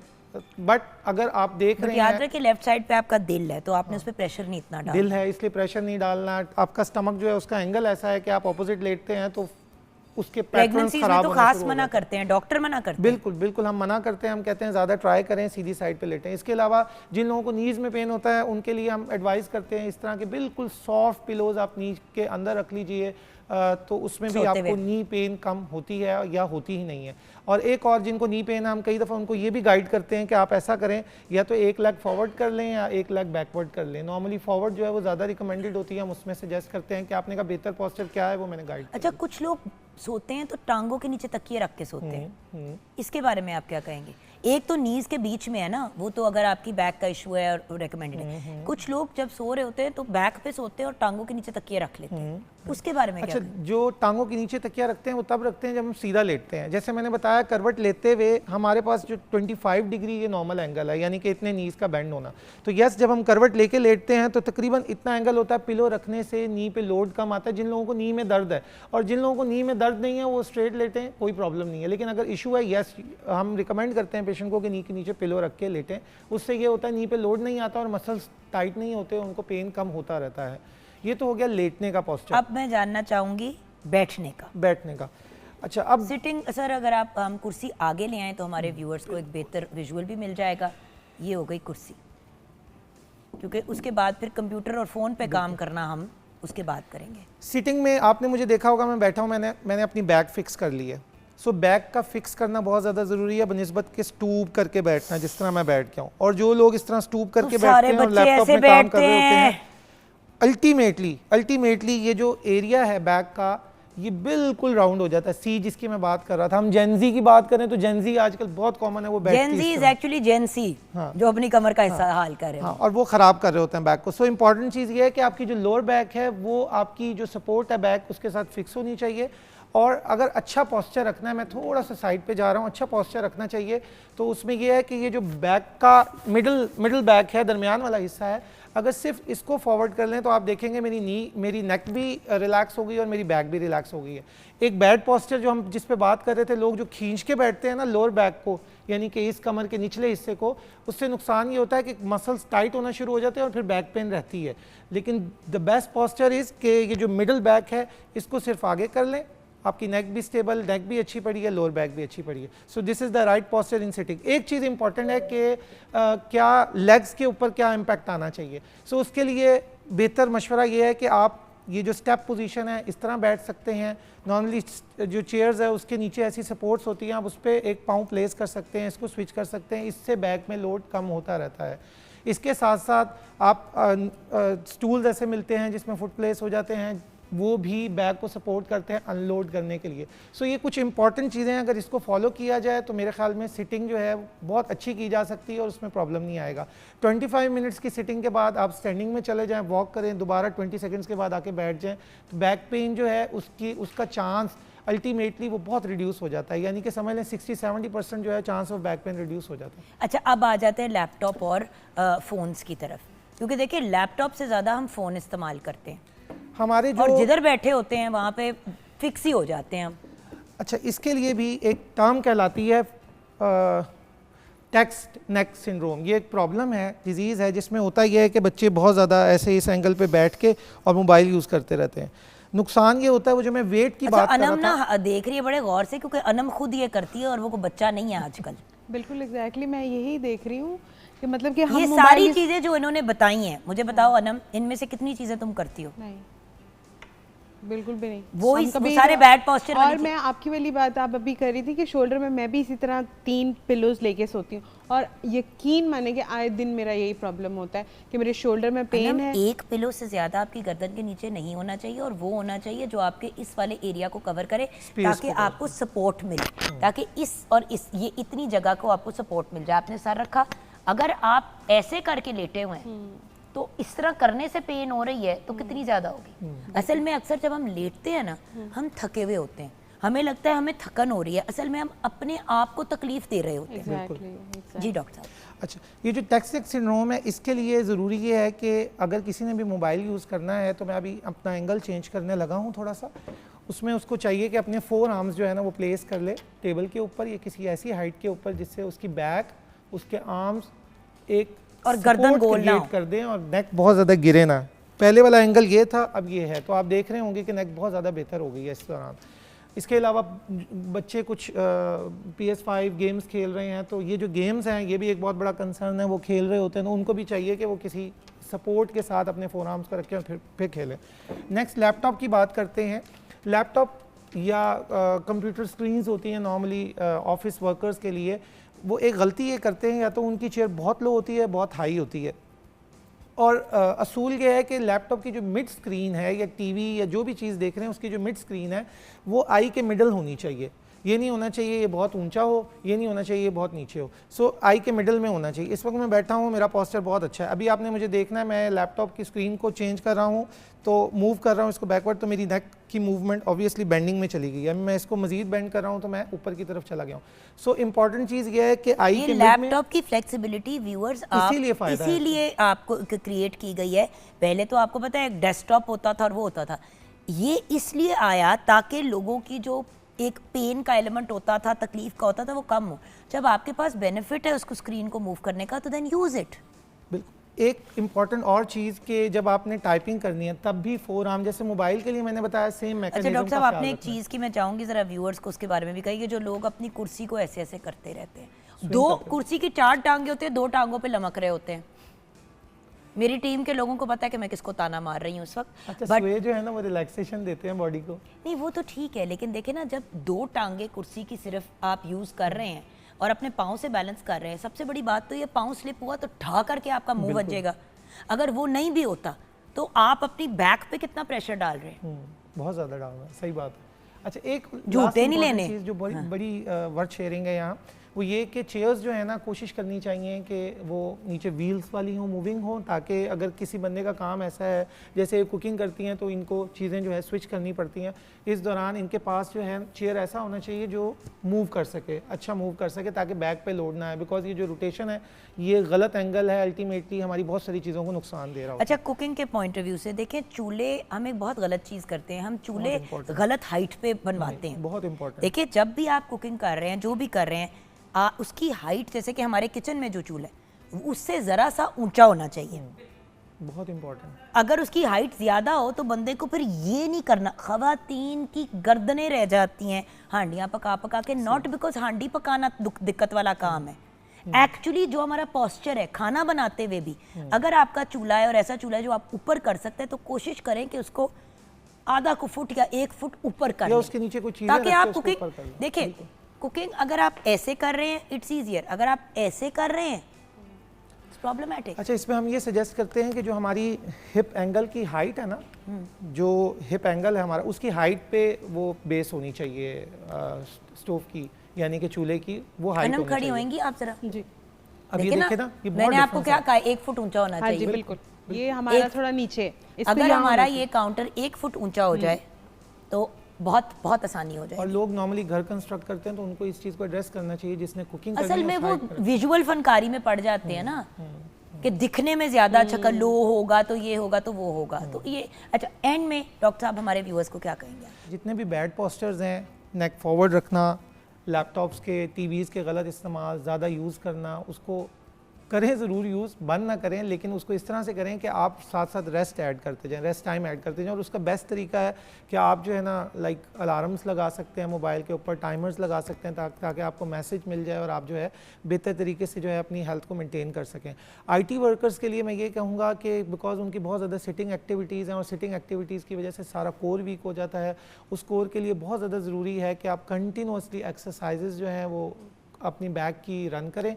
और एक्सरसाइजेज कोर की इजीली जो है वो लास्ट टाइम ही हमने गाइड की थी, वो आप देखिए, उसको रन कीजिए अपनी बॉडी पे, ताकि जो है आप एक अच्छी लाइफस्टाइल गुजार सकें। और वॉक बहुत ज़्यादा ज़रूरी है, स्पेशली उन लोगों के लिए जिनकी सिटिंग बहुत ज़्यादा है। Minimum 25 minutes walk per day लाजमी करें। रिकमेंडेड है अमेरिकन हार्ट एसोसिएशन की तरफ से कि 25 मिनट से कम जो लोग वॉक करते हैं या वो वॉक करते ही नहीं हैं, उनको हार्ट इश्यूज़ जो हैं वो बहुत ज़्यादा होते हैं। सो उसकी प्रेडिक्शन अवॉइड करने के लिए ज़रूरी है कि वॉक लाजमी करें। और व्यूअर्स, पोस्चर एक्सरसाइज ना करने की वजह से भी बहुत ख़राब होता है, जो एक बड़ा इंपॉर्टेंट एलिमेंट है। तो आप अगर जिम नहीं जा सकते, वर्कआउट नहीं कर सकते, तो चल तो सकते हैं ना। चलने के ऊपर तो कोई पाबंदी नहीं है, बंदा मार्केट भी जाता है, बंदा ख़वातीन शॉपिंग करने के लिए, भैया आपको शॉपिंग का बड़ा शौक है तो डेली फिर मॉल का आधे घंटे का चक्कर लगा लिया करें, लेकिन हिल लें। हरकत में बरकत है और अगर अपनी सेहत को पॉजिटिवली आपने आगे लेके बढ़ना है और लंबी सेहत वाली ज़िंदगी गुजारनी है, लोग लंबी ज़िंदगियाँ तो गुजार लेते हैं, सेहत वाली नहीं होती। क्वालिटी ऑफ लाइफ, ज़िंदगी का मयार अच्छा होना बहुत ज़रूरी है और सबसे ज़्यादा उसके लिए इम्पॉर्टेंट, जैसे डॉक्टर साहब भी कहते हैं, उसके लिए आपकी सेहत और आपका कंफर्ट है। आइए ब्रेक की तरफ बढ़ते हैं। डॉक्टर साहब का बहुत बहुत शुक्रिया। ब्रेक से वापस आएंगे तो सैर करेंगे गुजरात की।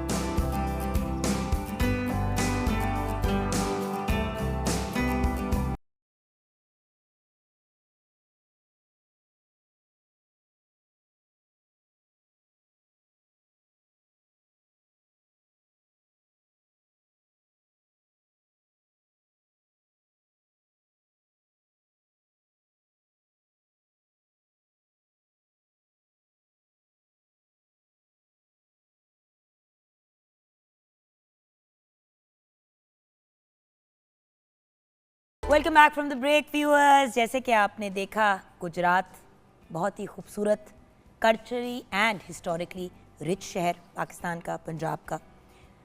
अफसोस इस बात का होता है कि हमारा पूरा पाकिस्तान इतना खूबसूरत है, इतना कल्चरली रिच है, लेकिन हम लोग सिर्फ कुछ 2-3 ऐसी जगहें हैं जिनके ऊपर फोकस करते हैं।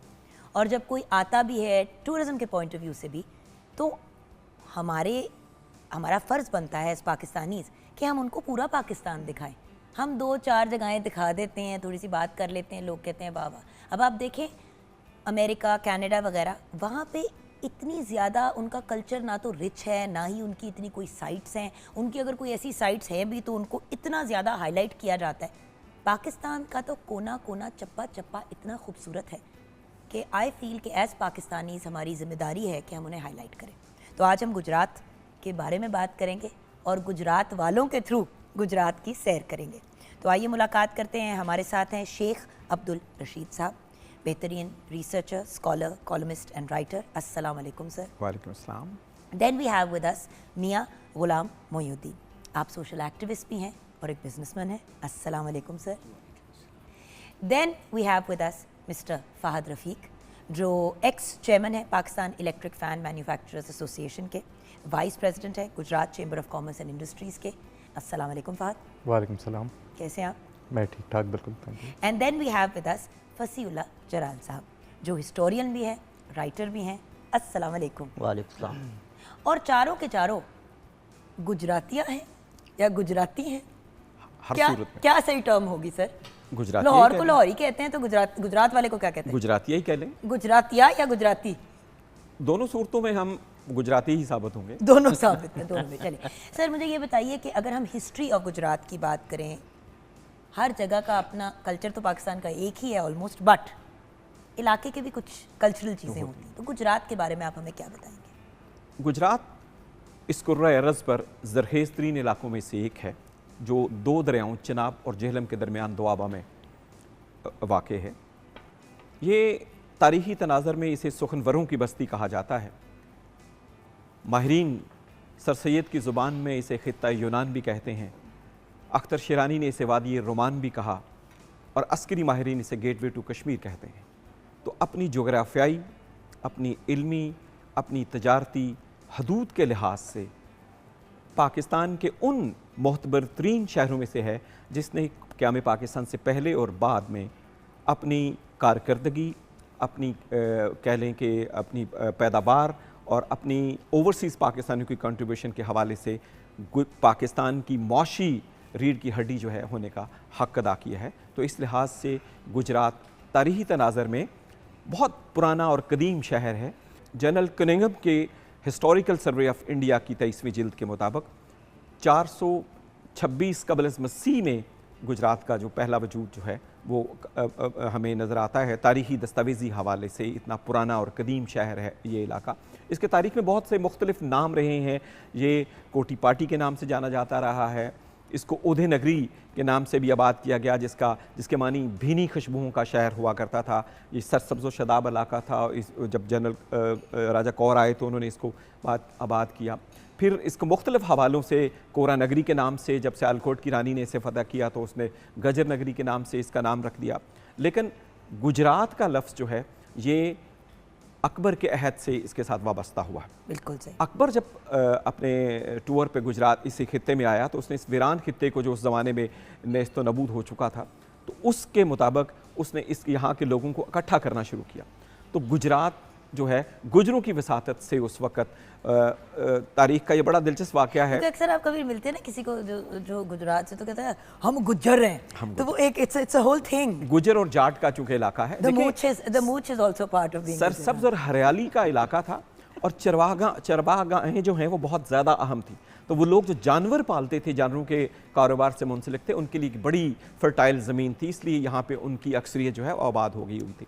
तो गुजरों का इलाका करार देकर उसने यहाँ पर जो है मुआशी बंधन का तसव्वुर किया। तो पहली दफ़ा तारीख में, बल्कि हम कहते हैं कि पंजाब के उन शहरों में है जिसको पहली दफ़ा अकबर ने किसी प्लान के साथ आबाद करने के लिए एक को डिज़ाइन करवाया और इसका कला वहाँ पे तामीर किया। ये एक फसील के अंदर का शहर है जो 4 दरवाज़ों के अंदर शहर हुआ करता था, उसकी सारी बुनतर उसकी है। ये फर्टिलिटी है, ये जरहेज़ी है कि गुजरात के लोगों ने इसको अपनी फितरत सानिया बना लिया है। अगर वो फ़ौज में जाते हैं तो बहादुरी और जुर्रत की ऐसी दास्तानें रकम करते हैं कि निशान हैदर उन पे वारे वारे जाते हैं। पाकिस्तान की तारीख के सबसे ज़्यादा निशान हैदर गुजरात को मिले हुए। अच्छा, इधर हम जाएंगे, लेकिन 2 लम्हे के बाद अभी मियाँ साहब की तरफ बढ़ते हैं। सर, आप हमें अपने गुजरात के बारे में क्या बताएंगे? देखिए, हर इंसान के जैसा लाहौर मेरे लिए एक डिफरेंट किस्म की मीनिंग रखता है, मेरे बच्चों के लिए प्रॉब्ली एक डिफरेंट मीनिंग रखता होगा। हर बंदे की जहाँ पे वो पैदा होता है उसके साथ एक डिफरेंट किस्म की वाबस्तगी होती है। तो आप अपने गुजरात के बारे में हमें क्या बताएंगे?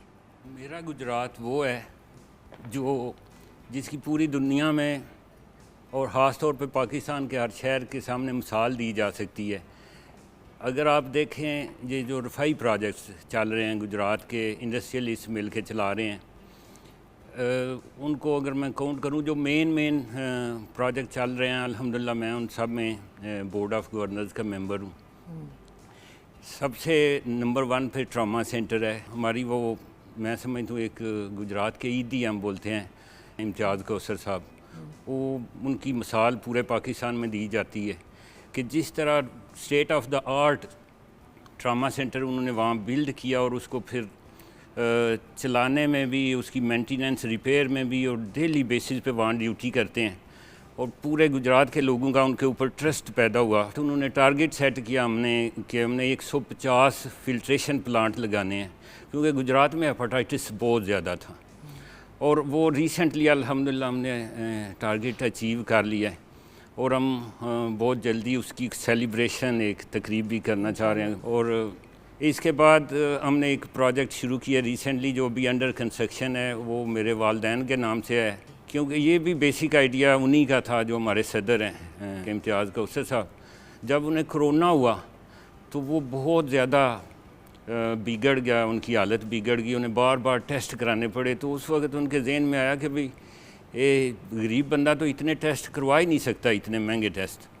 तो फिर वो ये आइडिया लेके आया कि हमें एक गुजरात को तोहफा देना है डायग्नोस्टिक सेंटर की शक्ल। कि गुजरात सोशल वेलफेयर और लोगों की, मतलब लोगों के लिए काम आने के पॉइंट ऑफ व्यू से इस तरह ये एक एग्जांपल है बाकी शहरों के लिए। हम लोगों को दावत भी देते हैं दूसरे शहरों के बिजनेस कम्युनिटी को कि वो आएँ, हमारे प्रोजेक्ट देखें और इसको दूसरे शहरों के लिए भी कॉपी करें, ताकि हम अपने शहरों में अपने अवाम की ज़िंदगी में बेहतरी ला सकें। तो मेरा गुजरात तो ये है माशाल्लाह। फ़हद, आपकी गुजरात बेसिकली तो पंखों का शहर कहा जाता है अब इसको, obviously history is very different, जैसे सर आपने डिफ़ाइन किया। इंडस्ट्री के पॉइंट ऑफ व्यू से गुजरात में अपॉर्चुनिटीज़ क्या हैं, किस किस्म का उसका स्पेक्ट्रम है? तो अभी जो गुजरात है ना, उसको it's part of Pakistan golden triangle, जिसके अंदर 60-70% ऑफ पाकिस्तान की मैन्युफैक्चरिंग जो है वो गुजरात, सियालकोट और गुजरांवाला में हो रही है।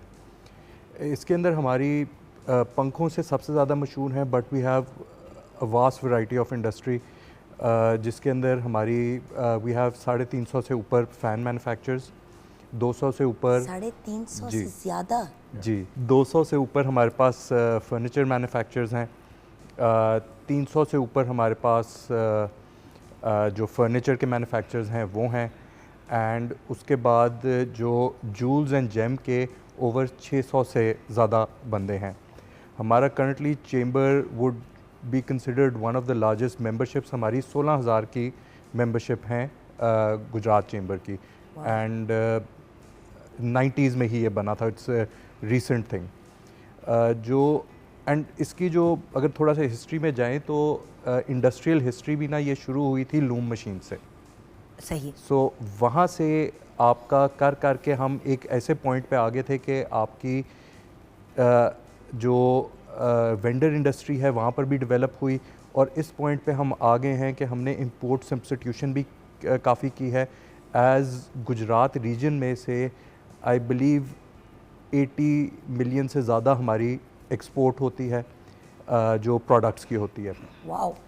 इसके साथ फिर आप देखें तो हमारी लेबर एक्सपोर्ट बहुत ज़्यादा है। We have bilateral agreements with many countries, Saudi Arabia में हमारा जा रहा है, यूरोपियन मालिक में जा रहे हैं, वहाँ से भी हमारे जो गुजरात के रेजिडेंट्स हैं वो वहाँ जाते हैं, कमाते हैं और वापस फिर डॉलर्स कमा के वापस लाते हैं। एज़ यू नो कि आजकल एक मेजर हमारी कमी यही है। मुझे तो कोई डॉलर नहीं देता, लेकिन दैट्स ओके। आजकल तो रुपए भी नहीं मिलते, वो भी खैर है।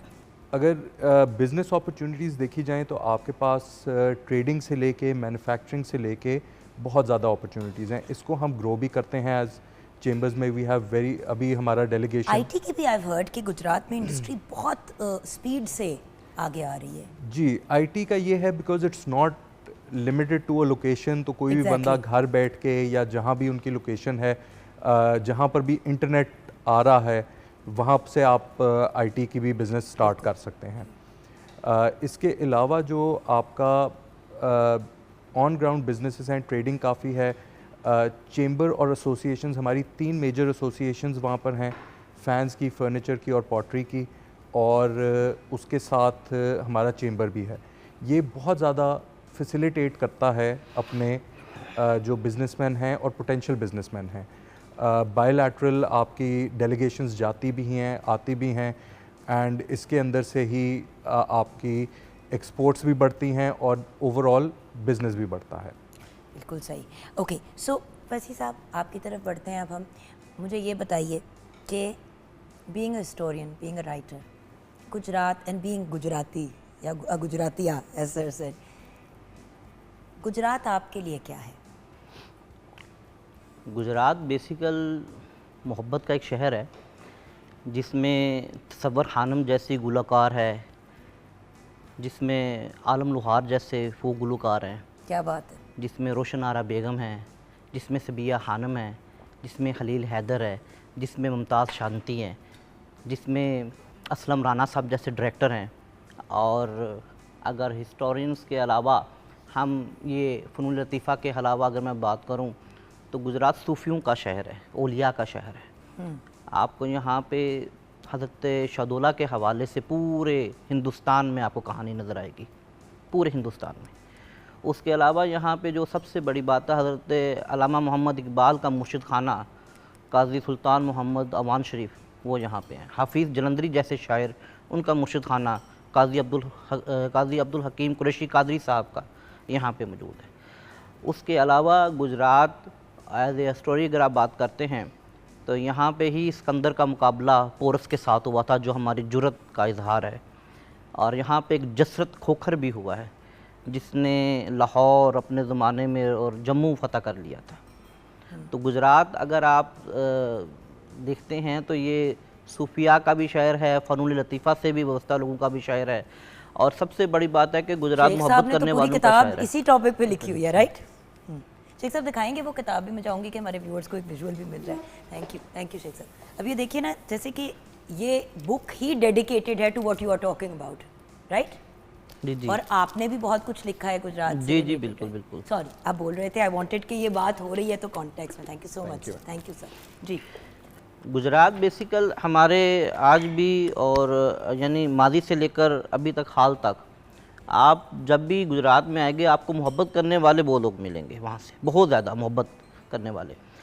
गुजरात की जो सबसे बड़ा जो मैं समझता हूँ कि वो फ्रेम है, वो फ़नून लतीफ़ा के हवाले से भी है और तारीख़ के हवाले से भी। तारीख़ के हवाले से आप गुजरात के भी शहर फिरें तो आपको पुराने किले भी नज़र आ जाएंगे, आप जब वहाँ पे फिरेंगे तो आपको बिल्कुल एक सेम पैटर्न में सेम लोग, पुराने लोग, और सबसे बड़ी बात है कि वहाँ पे फिर किसी ज़माने में तलवारें और बंदूकें बना करती थी, और आज भी वहाँ पे जो लोग हैं वो बहुत अच्छी तलवार साजी वगैरह में मकाम रखते हैं। आज भी तलवारें बहुत अच्छी बनाते हैं वहाँ पे, कैटरी का बहुत अच्छी वहाँ पे सिस्टम है। इसी तरह आप थोड़ा सा आगे जब जाते हैं तो दरियाए चिनाब के किनारे बहुत कदीमी बस्तियाँ हैं, बहुत खूबसूरत और बहुत कदीमी बस्तियाँ हैं। क्या बात है। उनमें अगर नाम बोला जाए तो कुरी बलोलपुर भी है, इस्लामगढ़ भी है। अच्छा, और इन देहातों की ख़ास बात ये है कि सिर्फ ये फ़नून लतीफ़ा या तारीख़ के हवाले से नहीं, बल्कि हमारे ब्यूरोक्रेट्स और आर्मी ऑफिसर्स बहुत अच्छी यहाँ पे पोस्टों पर अभी भी काम कर रहे हैं, इन्हीं इलाकों से निकल कर वहाँ पे ये काम कर रहे हैं। तो गुजरात मेरे नज़दीक जो है वो जहाँ पे मोहब्बत का शहर है, वहाँ पे आलमी सतह पर भी वो अपना नाम रोशन कर रहा है। क्या बात है। यहाँ पे हम ब्रेक की तरफ जाएंगे। ब्रेक में जाते जाते ज़रा बिरयानी पे भी नज़र डाल देते हैं, क्योंकि अभी ब्रेक से वापस आके खाने पीने के बाद कुछ ये भी तो जानना है ना कि अगर मेरे जैसा नालायक गुजरात का चक्कर लगाना चाहे तो क्या क्या है देखने के लिए अपॉर्चुनिटी वाइज, क्या फैमिलीज़ को आप लेके वहाँ पे जा सकते हैं। जैसे लाहौर शहर में जो बंदा रहता है, गुजरात जाना कोई इतना मुश्किल काम तो नहीं है, 2-2.5 घंटे का सफ़र है door to door.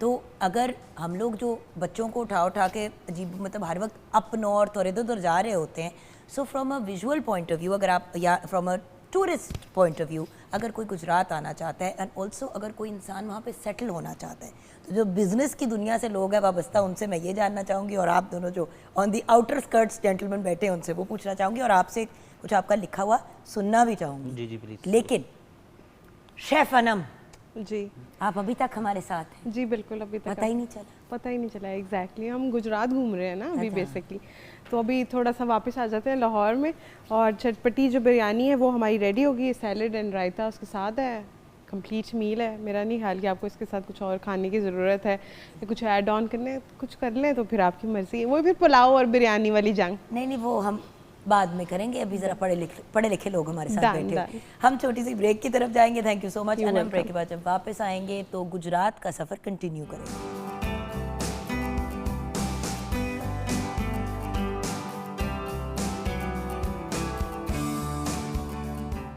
Welcome back from the break viewers. भाई गुजरात के बड़े प्यारे प्यारे लोग आए हैं और हमें कह रहे हैं कि हमें गुजरात ज़रूर आना चाहिए, चाहे हमने गुजरात को देखने के लिए आना है, वहाँ पे कुछ टाइम स्पेंड करना है, चाहे हॉलिडे, चाहे बिज़नेस के पॉइंट ऑफ व्यू से, चाहे आप सोशल वर्क के पॉइंट ऑफ व्यू से देखें, और पर्सनल लेवल पे हमारे दरमियान एक ऐसी पर्सनालिटी भी हैं कि उन्होंने the biggest library in Gujarat अपने घर में ही बना ली कि यूथ को अपॉर्चुनिटीज़ मिले। सो बात यह है कि एक बड़ा खूबसूरत बुके ऑफ गेस्ट हमारे साथ है। तो सर आपकी तरफ रुख करते हैं। आपने बाकायदा किताब भी लिखी है अबाउट गुजरात, गुजरात के लोगों के बारे में, बट अगर हम बात करें टूरिज्म के पॉइंट ऑफ व्यू से, तो गुजरात में कौन से पॉइंट्स ऑफ अपील हैं? एक तो जगह मैं पहले क्लियर करूँ, मेरी गुजरात के हवाले से 6 किताबें हैं। 6 मुख्तलिफ मौज़ूआत पर। या अल्लाह, मैं तो वैसे कुल मेरी 13 किताबें हैं, लेकिन गुजरात के हवाले से मेरी 6 किताबें हैं। मैंने फैज साहब पे 2 किताबें लिखी, मैंने इकबाल पे लिखा, मैंने सूफीज़म पे लिखा।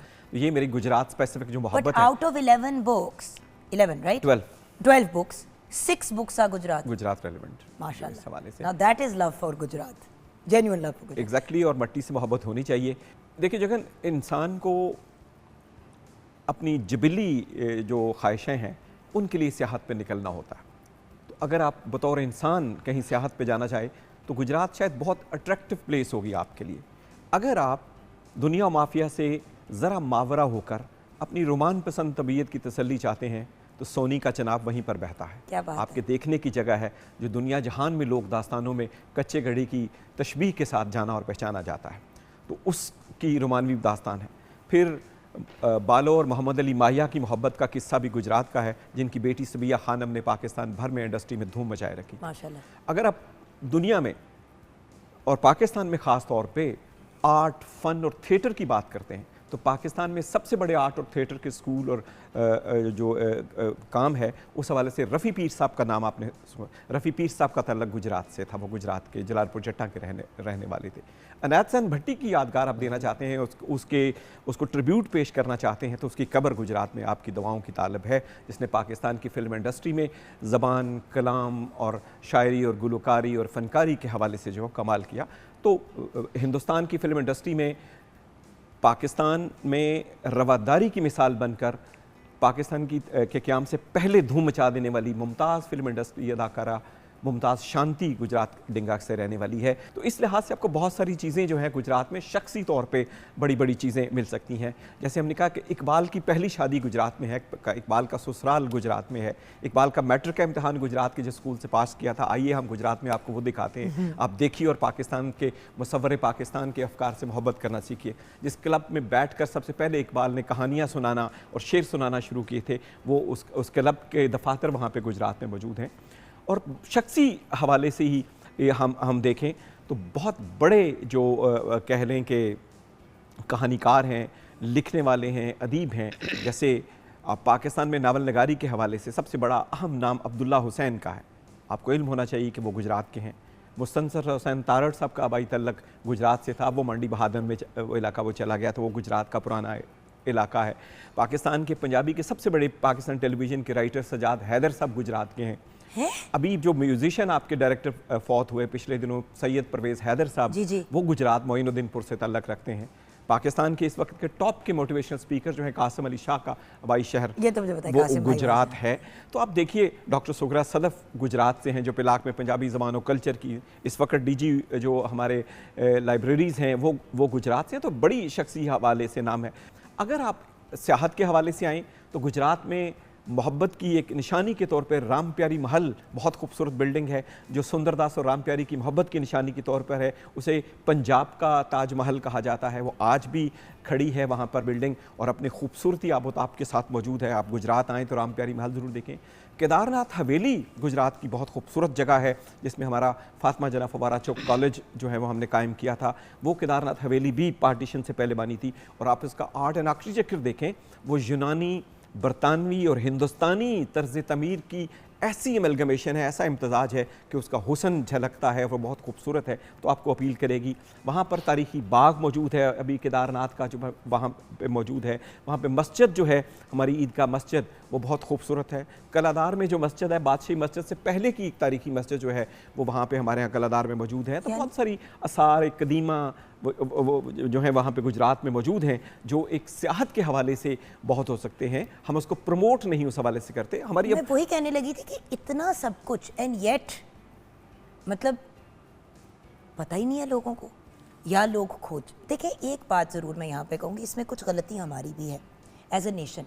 हम सिर्फ प्रमोट वो चीज़ें करते हैं। अब सोशल मीडिया का ज़माना है, क्यों नहीं हर बंदे हर बच्चे को पता कि गुजरात में इतना सब कुछ है।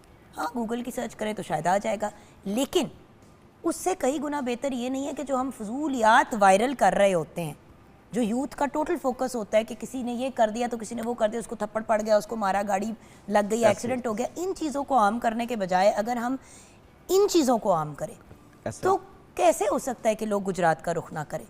Even just from a tourism point of view, मैंने कभी नहीं किसी को सुना कि यार हम टूरिस्ट आए हुए हैं, ज़रा बाहर से हम उन्हें गुजरात लेके जा रहे हैं। हाँ, बिजनेसमैन आते हैं तो फैंस के पॉइंट ऑफ व्यू से, पॉटरी के पॉइंट ऑफ व्यू से, या फ्रॉम जो वहाँ पे इंडस्ट्री चल रही है उसके पॉइंट ऑफ व्यू से लोग ज़रूर चक्कर लगा लेते हैं। और जैसे फात भाई कह रहे थे, जलालपुर जट्टा को पार्टीशन से पहले मिनी मैनचेस्टर कहा जाता था लूम्स इंडस्ट्री के हवाले से। जलालपुर जट्टा के धुस्से, वहाँ की शालें, वहाँ के जो कह लें कि लाचे हैं, वो एक ख़ास तरह वज़ा तरह के थे। वो इंडस्ट्री अब आहिस्ता आहिस्ता जो है हमने वो माफ़ कर दी। ज़रूफ़ साजी जो है, बर्तन हमारे वो बहुत मकबूल थे, वो उस हवाले से। तो हमें दिखाने का 250-300 से ज़्यादा हमारी ज़रूफ़ साजी की फैक्ट्रियाँ हैं। सर वही तो कहते हैं ना, जो दिखता है वो बिकता है।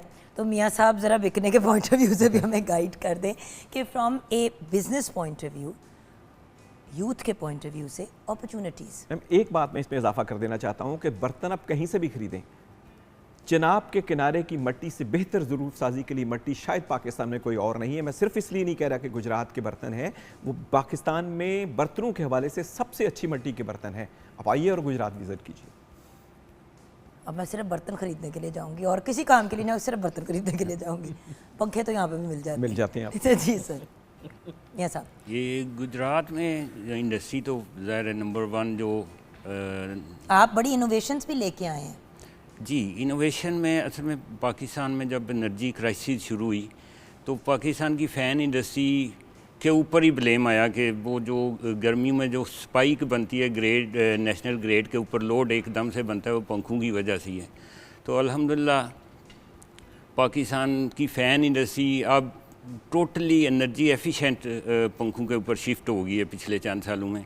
ये गुजरात का बहुत बड़ा क्रेडिट है कि जो एक बहुत बड़ा लोड गर्मियों में नेशनल ग्रिड पे आता था, जिससे हमारी सारी एनर्जी मैनेजमेंट ख़राब हो जाती थी, उसको एनर्जी एफिशिएंट पंखों से जब ये टेक्नोलॉजी पूरी दुनिया में अभी इंट्रोड्यूस नहीं हुई थी, पाकिस्तान सबसे पहले ये शिफ्ट हो गया।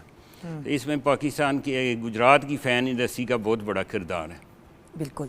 सो द पॉइंट इज़ कि इनोवेशन भी वहाँ से निकल रही है माशाल्लाह से, अपॉर्चुनिटीज़ भी निकल रही हैं। आजकल हर इंसान इसी काविश में कि किसी तरह रोज़ी रोटी कमा ले, और मतलब अच्छी रोज़ी रोटी कमा ले। विद ऑल ड्यू रिस्पेक्ट, नौकरियों का ज़माना नहीं रहा, एंटरप्रेन्योरशिप का ज़माना है। तो उस पॉइंट ऑफ व्यू से हमारे यूथ के लिए स्पेशली क्या अपॉर्चुनिटीज़ हैं गुजरात में? देखिए, गुजरात अगर आप व्यू करें एज एन इंडस्ट्रियल हब, तो वहाँ पर आपको ट्रेडिंग की अपॉर्चुनिटीज़ बहुत ज़्यादा मिल जाती हैं, वेंडर इंडस्ट्रीज़ की बहुत ज़्यादा अपॉर्चुनिटी मिल जाती है। आप अगर सिंपली करें कि अगर आप 2 या 3 मशीनें लगा सकते हैं तो you can feed into these big industries, और उनको 1, 2, 3 पार्ट्स आप वो कर सकते हैं। इसके साथ फिर आप बाहर से अगर आपका इफ़ यू हैव नेट के स्किल्स हैं, रिसर्च स्किल्स हैं, तो आप बाहर से प्रोडक्ट्स वो बेहतर जो आपके स्पेयर पार्ट्स हैं वो ला के इंडस्ट्रीज़ को प्रोवाइड कर सकते हैं। इसके साथ इवन दो आप कहते हैं जॉब का ज़माना नहीं है, लेकिन मेजॉरिटी फिर भी जॉब ही कर रही है। सो जितनी वहाँ पर इंडस्ट्री है, वहाँ पर आपको हर लेवल के जॉब्स चाहिए। आपको लेबर से लेके अकाउंटेंट, CFO, इंजीनियर्स, हर तरह के लोग चाहिए। लेकिन क्या वहाँ पे अगर गुजरात बंदा रहना चाहता है, जैसे कि मियाँ साहब ने तो बताया कि इन्होंने बहुत से सोशल वर्क के पॉइंट ऑफ व्यू से hospitals, cancer hospital, kidney hospital, पता नहीं क्या क्या माशाल्लाह आप लोग चीज़ें वहाँ पे करें, लेकिन अगर कोई इंसान वहाँ पे शिफ्ट होना चाहता है अपने ख़ानदान के साथ, तो क्या तालीम के पॉइंट ऑफ व्यू से, बाकी सब चीज़ों से, आपने बताया सर ऑफ कोर्स के बड़े इंटेलेक्चुअल्स और ब्रिलियंट लोग निकले हैं गुजरात से, बट क्या उस पॉइंट ऑफ व्यू से भी अपॉर्चुनिटीज़ है? क्योंकि देखिए जब इंसान शिफ्ट होने का सोचता है तो सिर्फ ये तो नहीं देखता ना कि पैसे कमा सकते हैं आप। एग्जैक्टली आपने देखना होता है कि आपका लाइफस्टाइल कैसा है, आपके बच्चों के लिए वो अपॉर्चुनिटीज़ हैं कि नहीं। तो इसके अंदर अगर हम लाइफस्टाइल पहले एजुकेशन की तरफ जाएं, तो उसके अंदर हमारे पाकिस्तान के टॉप जो आपकी चेन स्कूल्स हैं सारे ही अवेलेबल हैं। इसके साथ आपकी वहाँ पर आप देखें लीजर एक्टिविटीज़ भी काफ़ी हैं, जो आप टॉप ब्रांड्स आपको, अब तो मॉल शॉल भी वहाँ पे मॉल्स भी आपके बन गए हैं। वहाँ पर आपकी बच्चों के लिए, अगर आपके बच्चे छोटे हैं तो वहाँ पर पाकिस्तान का लार्जेस्ट ट्रैम्पोलिन जो कासल है वो गुजरात में ही है। सो इस तरह की आपकी फैमिली की एक्टिविटीज़ भी बहुत हैं, रेस्टोरेंट्स भी हैं। सो उस लाइफस्टाइल के लिहाज से भी आपकी काफ़ी अच्छी वो हैं।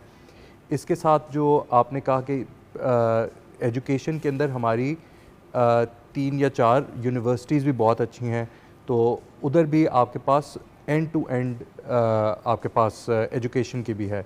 सो अगर इस तरह देखा जाए तो आपको गुजरात के अंदर एक अच्छी रोज़ी प्लस आपके बच्चों की एजुकेशन प्लस एक अच्छा लाइफस्टाइल भी मिल जाता है। बिल्कुल। And then of course sir, back to you finally. End पे बैठने का सबसे बड़ा प्रॉब्लम ही होता है, आपके पास एंड पे ही आते हैं, बट बात भी हम आप पे ही कंक्लूड करेंगे। सर जी। आपने खुद घर में लाइब्रेरी बनाई, one of the biggest libraries. You are not just one of the people जो गुजरात में रहते हैं, ये आप चारों लोग माशाल्लाह ऐसे हैं जो कंट्रीब्यूट भी कर रहे हैं बैक, वो गिविंग बैक का भी कॉन्सेप्ट है। तो थोड़ा सा मज़ीद हमें गाइड करेंगे गुजरात के पॉइंट ऑफ व्यू से, और आपका कुछ लिखा हुआ भी हम सुनना चाहेंगे सर। बात यह है कि गुजरात तारीख़ और किताबों के हवाले से बहुत कदीम भी है और जदीद तर्ज पर भी वो लिख रहे हैं। आप पंजाब के अंदर अगर आप मुग़ल अम्पायर से शुरू करते हैं तो पंजाब के जो उस वक़्त स्कूल थे या मदरस थे, उनमें सबसे ज़्यादा किताबें हमारे गुजरात के लोगों की पढ़ाई जाती थी। बिल्कुल। उसमें अरबी, फ़ारसी, पंजाबी। फिर जब अंग्रेज़ आए यहाँ पे और थोड़ा सा चेंज हो गया, तो लोगों ने उस वक्त भी किताबें लिखी हैं। मौलाना असगर अली रूही साहब अरबी के हवाले से पंजाब यूनिवर्सिटी के पहले उस्ताद, काजी फजल हक साहब फ़ारसी के हवाले से पंजाब यूनिवर्सिटी के पहले उस्ताद हैं, और ये वो उस्ताद हैं हिंदुस्तान में आज भी इनका नाम लिया जाता है। मैं सिर्फ गुजरात की बात नहीं कर रहा, ईरान तक इनका नाम लिया जाता है, काजी फजल हक साहब का। अच्छा, गनीमत कुंजाही साहब का नाम तो बहुत बड़ा है, और इतना बड़ा है कि दुनिया की मेरे ख्याल से 12 से 14 यूनिवर्सिटियों के अंदर अभी भी उनका फ़ारसी कलाम का मुख्तलिफ तराजुम किए गए हैं। क्या बात है। गुजरात के ही शरीफ कुंजाही साहब बहुत मशहूर थे, बहुत बड़ा नाम था, बहुत बड़ा नाम। शरीफ कुंजाही साहब ने फ़ारसी, उर्दू, पंजाबी में शायरी की, इनकी ट्रांसलेशन, उनकी हिस्ट्री की बुक्स। आप यकीन करें कि गुजरात से हटकर आप हिंदुस्तान में या कहीं भी नाम बोलेंगे, लोग पहचानेंगे आप शरीफ कुंजाही से मिले हैं, तो लोग आपका हाथ चूमते हैं। इस कदर उनसे मोहब्बत, इस कदर अकीदत है उनके साथ। अब रहेगी मेरी लाइब्रेरी की बात, तो बात ये है कि जो ये कैसे वाकया रूनुमा हुआ? ये बेसिकल अगर मैं बोलूँ गॉड गिफ्ट है तब भी ठीक है, लेकिन ये माँ बाप की तरबियत बहुत, मेरे अब्बा को बड़ा शौक़ था किताबें पढ़ने का। और फिर दूसरी बात थी कि हमारे मामू थे शफ़क़त तनवीर मिर्ज़ा, ओह, तो वो भी बहुत शौक़ थे और वो बहुत बड़ा नाम था। पेटी किसी ज़माने में पंजाबी वो प्रोग्राम भी यहाँ पे करते रहे। बिल्कुल बिल्कुल। तो वो उनसे भी शुरू हुआ, लेकिन गुजरात में ये था कि दोस्तों में मैं ही था जो किताबों का बहुत शौक़ और ज़ौक़ रखता था, तो किताबें बस जमा भी करता रहा और पढ़ता भी रहा। और अब सूरत हाल ये है कि घर छोटा है और किताबें बहुत ज़्यादा हैं, और इतनी है कि अब ज़रा मुश्किल हो जाती है संभालनी। दिल बड़ा होना चाहिए, घर की खैर है। जी। पर कोई बात है, और सबसे प्यारी बात आपकी इस लाइब्रेरी की है कि स्टूडेंट्स, यूथ, बहुत से लोग आते जाते रहते हैं, और आप लोगों ने कोई उस तरह से पाबंदी नहीं लगाई। नहीं, पाबंदी भी नहीं और कोई पैसे चार्जेस भी। हम ये कहते हैं कि आएँ, आप पढ़ें। और दूसरा ये है कि ज़्यादातर स्टूडेंट्स वो आ रहे हैं जो रिसर्च के लिए काम करना चाहते हैं। बिल्कुल। मसलन मेरे पास 350 साल पुरानी किताबें मौजूद हैं, 300 साल, 250 साल, ये अरबी में भी हैं। फहद की उम्र की किताबें आपके पास? अच्छा, ठीक है। अरबी हैं, फ़ारसी हैं, पंजाबी हैं, पुरानी किताबें भी हैं। और ये बेसिकल हमारी गुजरात की रवायत है कि जिन्होंने लिखा है हमने उसको बाहर ज़ाया नहीं होने दिया। बिल्कुल सही। यूथ को बताने के लिए हमने बेसिकल उस पर ये काम किया है। क्योंकि वक्त कम और मुकाबला सख्त है, तो आपका ही कुछ सुनते हुए हम आज के ये अपने मेरी प्रोग्राम- किताब है शाह बोला अहवालो असार। ये पहली बार एक सूफ़ी थे, वहाँ पर मैंने ये उन पर ये काम किया है। मैं उसका सिर्फ आपको एक छोटा सा पैराग्राफ सुना देता हूँ। हित्ता गुजरात रूहानियत में भी इंतहाई मरदम हेस है। गुजरात में सिलसिला कादरिया का बाकायदा आगाज़ हज़रत हाजी मोहम्मद नौशा गजबख्श के वजूद मसूस से 11वीं सदी हिजरी में हुआ, और सिलसिला कादरी नुशाही शाह की इब्तदा हुई। जनाब सैयद सालिया मोहम्मद पीर मोहम्मद सुचियार हज़रत नौशा बख्श के पहले खलीफा थे।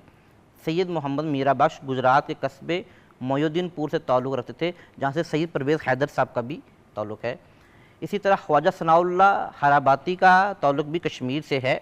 आप जलालपुर जट्टा में आप बसे। आपने फ़ारसी, कश्मीरी, हिंदी ज़बानों में 100 से ज़ायद कुतब कलम बंद की।